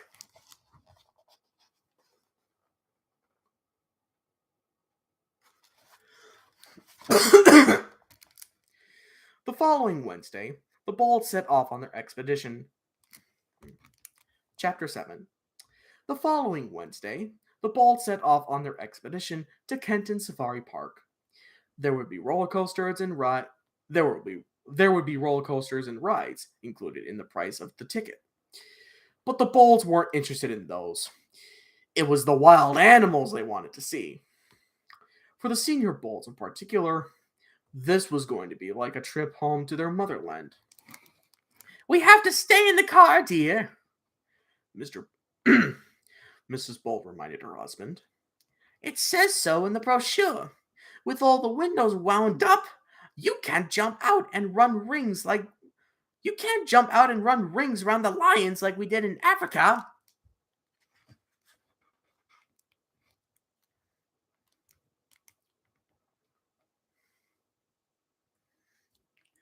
I know, said Mr. Bulb a little sadly. But just the smell of them will be wonderful. There's nothing like a whiff of a lioness, children. There's nothing like the whiff. There's nothing like the whiff of a lioness, children. Pungent and powerful to us hyenas. You'll see. The twins sat in the back of the car, nose twitching in anticipation, thrilled that they would soon see and smell all the different animals they had only looked at in pictures or on television before. They had never seen their parents in such a tizzy of excitement, and it was catching.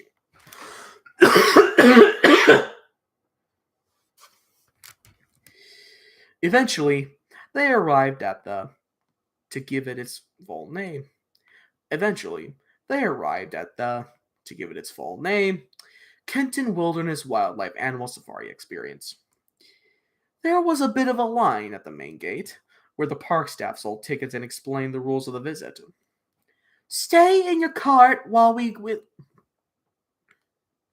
Stay in your car at all times while in the wilderness area. Keep all windows and sunroofs firmly shut, and don't open them under any keep all windows and sunroofs firmly shut, and don't open them under any circumstances.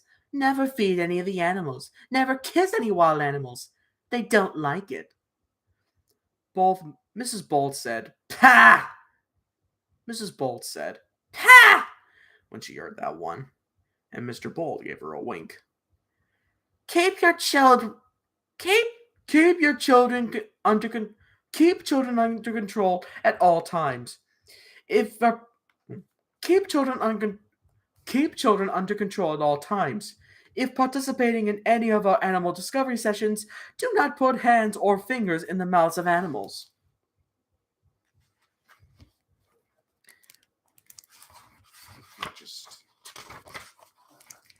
How much of this is left? 266? Hold on a second.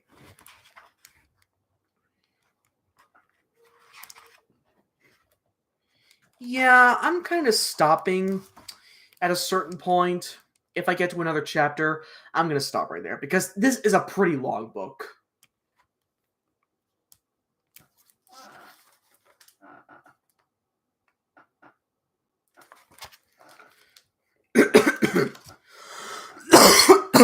Sorry about that. Wash your hands after touching all animals. And humans, I might add, whispered Betty. No animals allowed into the park. Bobby gave a loud hyena laugh when he heard that. Finally, they were waved through. Mrs. Bolt squealed with excitement when she looked at the map they had been given. Oh, goodness me, she said. They have every kind of animal here. The park was set on hundreds of acres of land, where the animals could live and roam very much as they would have done in their natural state. The map showed the road where they would drive slowly along and had drawings of each type of animal and where it would be located on the route. There were indeed lots. Mrs. Bolt read the list out, getting louder and more animated as she went. Lions! Tigers! Cheetahs! Birds of prey! Elephants! Monkeys! Parrots! Sea lions! Penguins! Camels and llamas! Giraffes! Zebras! Rhinos! Baboons! And hyenas! Mr. Bull took a tissue and offered it to his wife. You're dribbling, Amelia, he said. Oh, she replied, and wiped the drool from her chin. I want to see the lions first, said Bobby, who had been very patient during the journey. Now they were finally in the park. He couldn't hold it in any longer.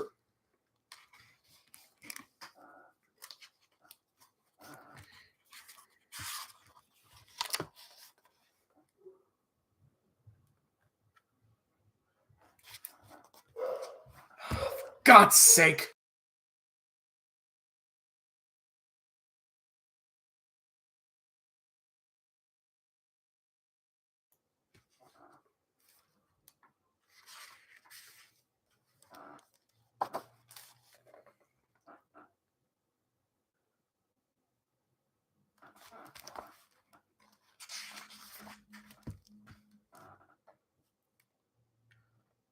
"Rhinos! Rhinos!" shouted Betty. "Calm yourselves, children," said Mrs. Bold. "We have to drive slowly along this road, and we will see all the animals as we go. It's not a zoo where we can go and look at them in cages." She glanced back down at the map. "According to this, we will see the monkeys first." "Right. If we're all ready," said Mr. Bold, driving towards the final set of gates into the wilderness area. "We just have time for a quick joke. How do monkeys get down the stairs?" "They slide down the banana stir." The children laughed, and Mrs. Bold gave Mr. Bold a quick. The children laughed, and Mrs. Bold gave Mr. Bold a playful slap on his arm. And then they drove down. And then they drove through the gates and past a big red sign warning them that monkeys could damage their car and the safari park would take no responsibility. I have a bit of I have some favorite animals, but I can't really list all of them because they're all so good. I'm not a big fan of tween sitcoms, so I haven't watched a lot of those shows. Even iCarly. At first, nothing much happened. The monkeys were nowhere to be seen. "Is that one up there? Is that one up in that tree there?" asked Mrs. Bold. "Maybe," said Mr. Bold doubtfully. Then he cocked his ear and said, "Shh! Can you hear that?" "Maybe," said Mr. Bold doubtfully. Then he cocked his ear and said, "Shh! Can you hear that?" To begin with, it was just a high-pitched sound, a bit like a seagull. But then it got louder and louder, a chattering, clattering, happy sound that seemed to echo all around them. Mrs. Bold turned round to Bobby and Betty. Her face was filled with happiness. "That sound, children? It's the monkeys! They are greeting us!" A loud thud made her jump around. A loud thud made her jump back round. "There's there's one on the roof!" laughed Mr. Bold. The noise got even louder, and there were more thuds. Then a monkey, a flash of brown fur and teeth, landed on the bonnet of their car. Then another, and another. Their smiling monkey faces peered through the windows, and the monkeys on the roof appeared upside down at the passenger windows. They all shrieked, and they all shrieked their welcome over and over again. "Thank you, monkeys," said Mrs. Bold, dabbing her eyes with a hanky.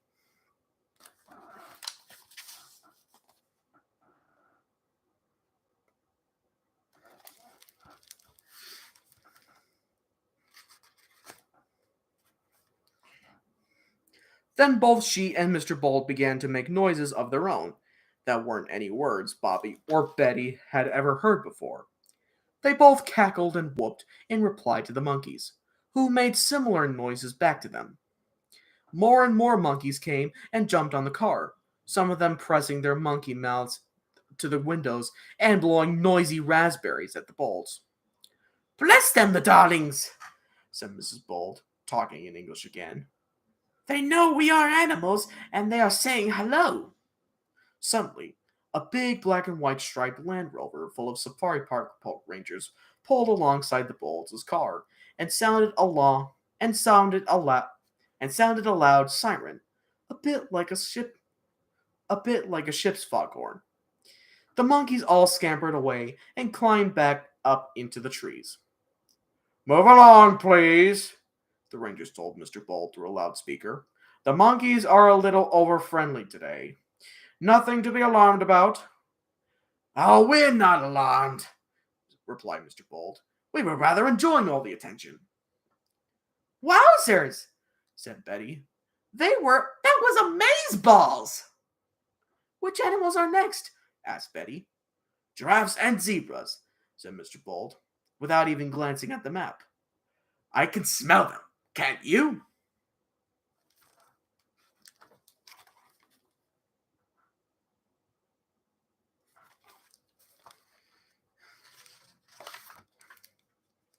Let's see how many pages are there.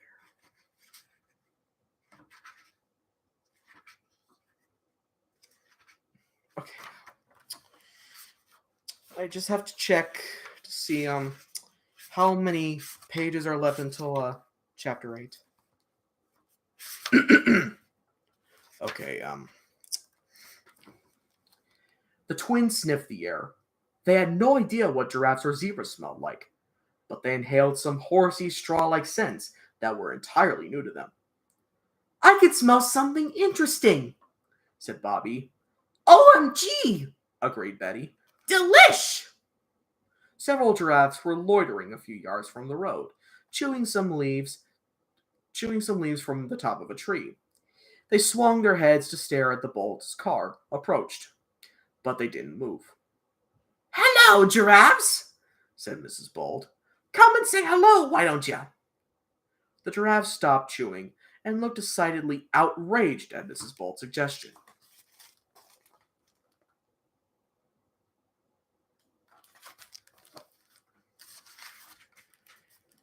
A herd of zebras was next. They all raised their heads from what they were grazing, took one look at the Bolts' vehicle, seemed to look at each other in amazement for a moment, and then galloped away quickly in the opposite direction, a cloud of dust at their hooves. "Why, it's as if they want to get away from us," said Bobby. "Yeah, what? Why, it's as if they want to get away from us," said Bobby. "Yeah, what's their problem?" asked Betty. Well, well, dears," said Mrs. Bold, glancing back to make sure the park rangers were watching all the direction. "Well, dears," said Mrs. Bold, glancing back to make sure the park rangers were watching all the different reactions this particular carload of visitors was getting from the park inhabitants. "Zebras and hyenas and zebras never were the best of friends in Africa." "Personality clash?" asked Betty.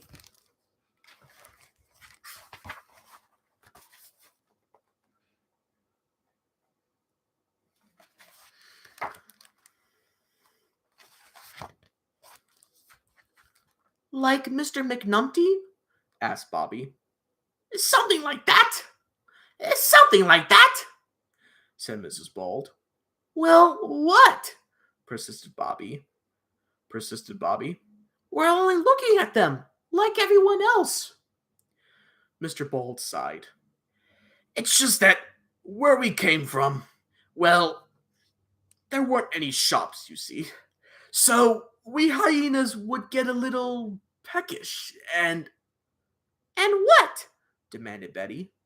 "Well, how do I put this? Well, how can I put this?"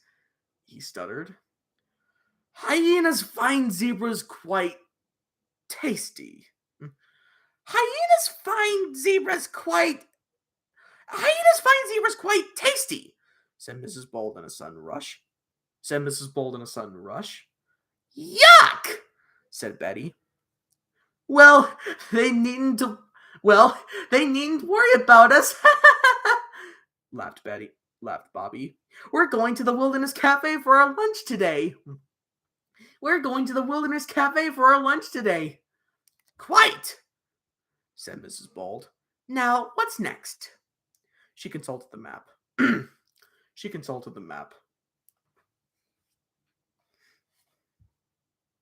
"Ah, elephants," She sounded relieved.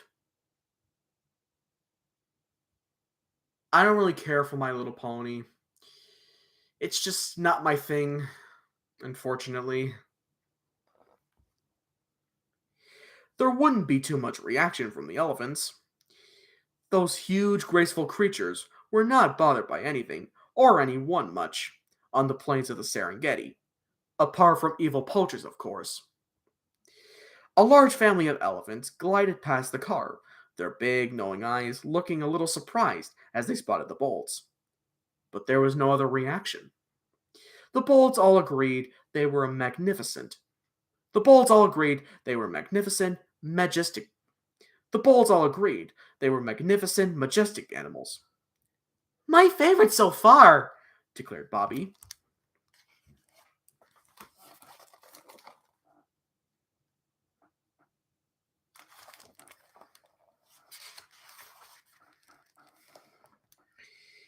There was no adverse reaction either from the sea lions, who were snoozing by a large pond. The vultures just squawked loudly, but it sounded more like a warning than an alarm. The vultures just squawked. The vultures just squawked loudly, but it sounded more like a warning than an alarm. The vultures just squawked loudly, but it sounded more like an alarm. The vultures just squawked loudly, but it sounded more like a warning than an alarm call. And the baboons threw lumps of earth at the bolt's car and showed their bottoms. Gross, said Betty. But then they got to the wild cats. Lions next, said Mrs. Bold, glancing Lions next, said Mrs. Bold, glancing nervously at her husband. Do you think we should turn back? Thanks, Tony. Why, Mum? Asked Bobby innocently. I want to see the lion. I want to see the lions, the kings of the jungle.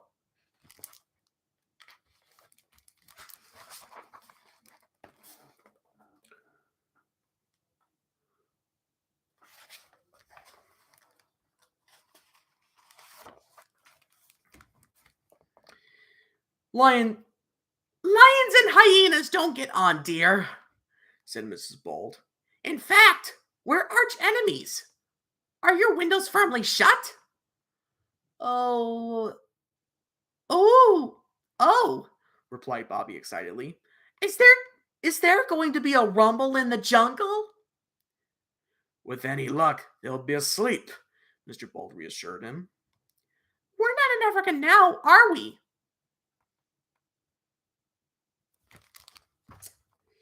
Okay, that comment right there deserves a timeout.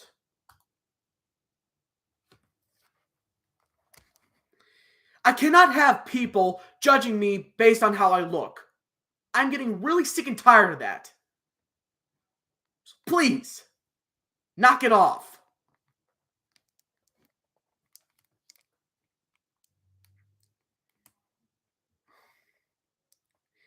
We're not in Africa now, are we? said Betty reasonably.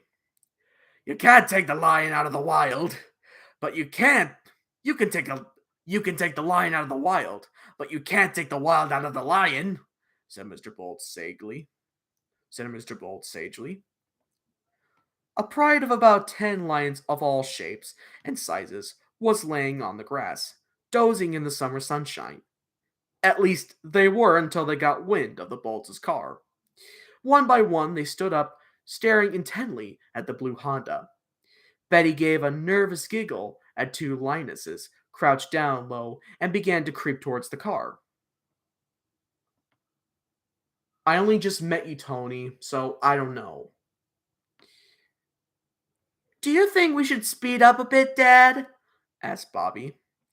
By now, a huge male lion was joining in, baring his teeth as he crept slowly. Baring his teeth as he crept along. Mr. Bold accelerated, but already the three lions were in full pursuit, hissing and spitting at the Bolds with hatred in their eyes. the muscles on their backs rippling as they gathered pace towards their prey. "Quick!" said Bobby. "They're nearly upon us!"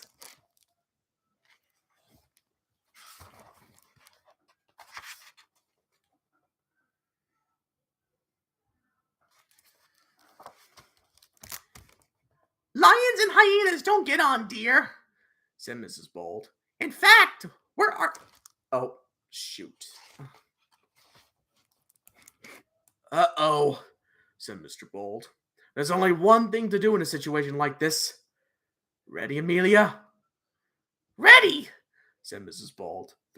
"Ready," said Mrs. Bold through gritted teeth. Mr. Bold slammed on the brakes, and both he and Mrs. Bold opened their windows. Just as the nearest lioness was about to pounce on the car, the senior Bolds began a loud cackling and screaming, a cross between a laugh and a yell. The lions all stopped in their tracks, hesitated, hissed violently, and then turned and fled. Mr. and Mrs. Bold stopped their noises and wound up the windows. "Shall we proceed, dear?" said Mrs. Bold with a prim smile, and Mr. Bold carried on with his driving. "Yes," he said. "Let's." The twins looked at each other in astonishment. "What was that all about?" asked Betty. "Oh, the noise we made?" said Mrs. Bold. "Just an old trick from the mother country." "Sounded wicked," said Bobby, immediately trying to make a similar cacophony, but sounding more like an angry parrot. "What's sad? Is it sad that I'm describing everything? Is that what you're sad about?"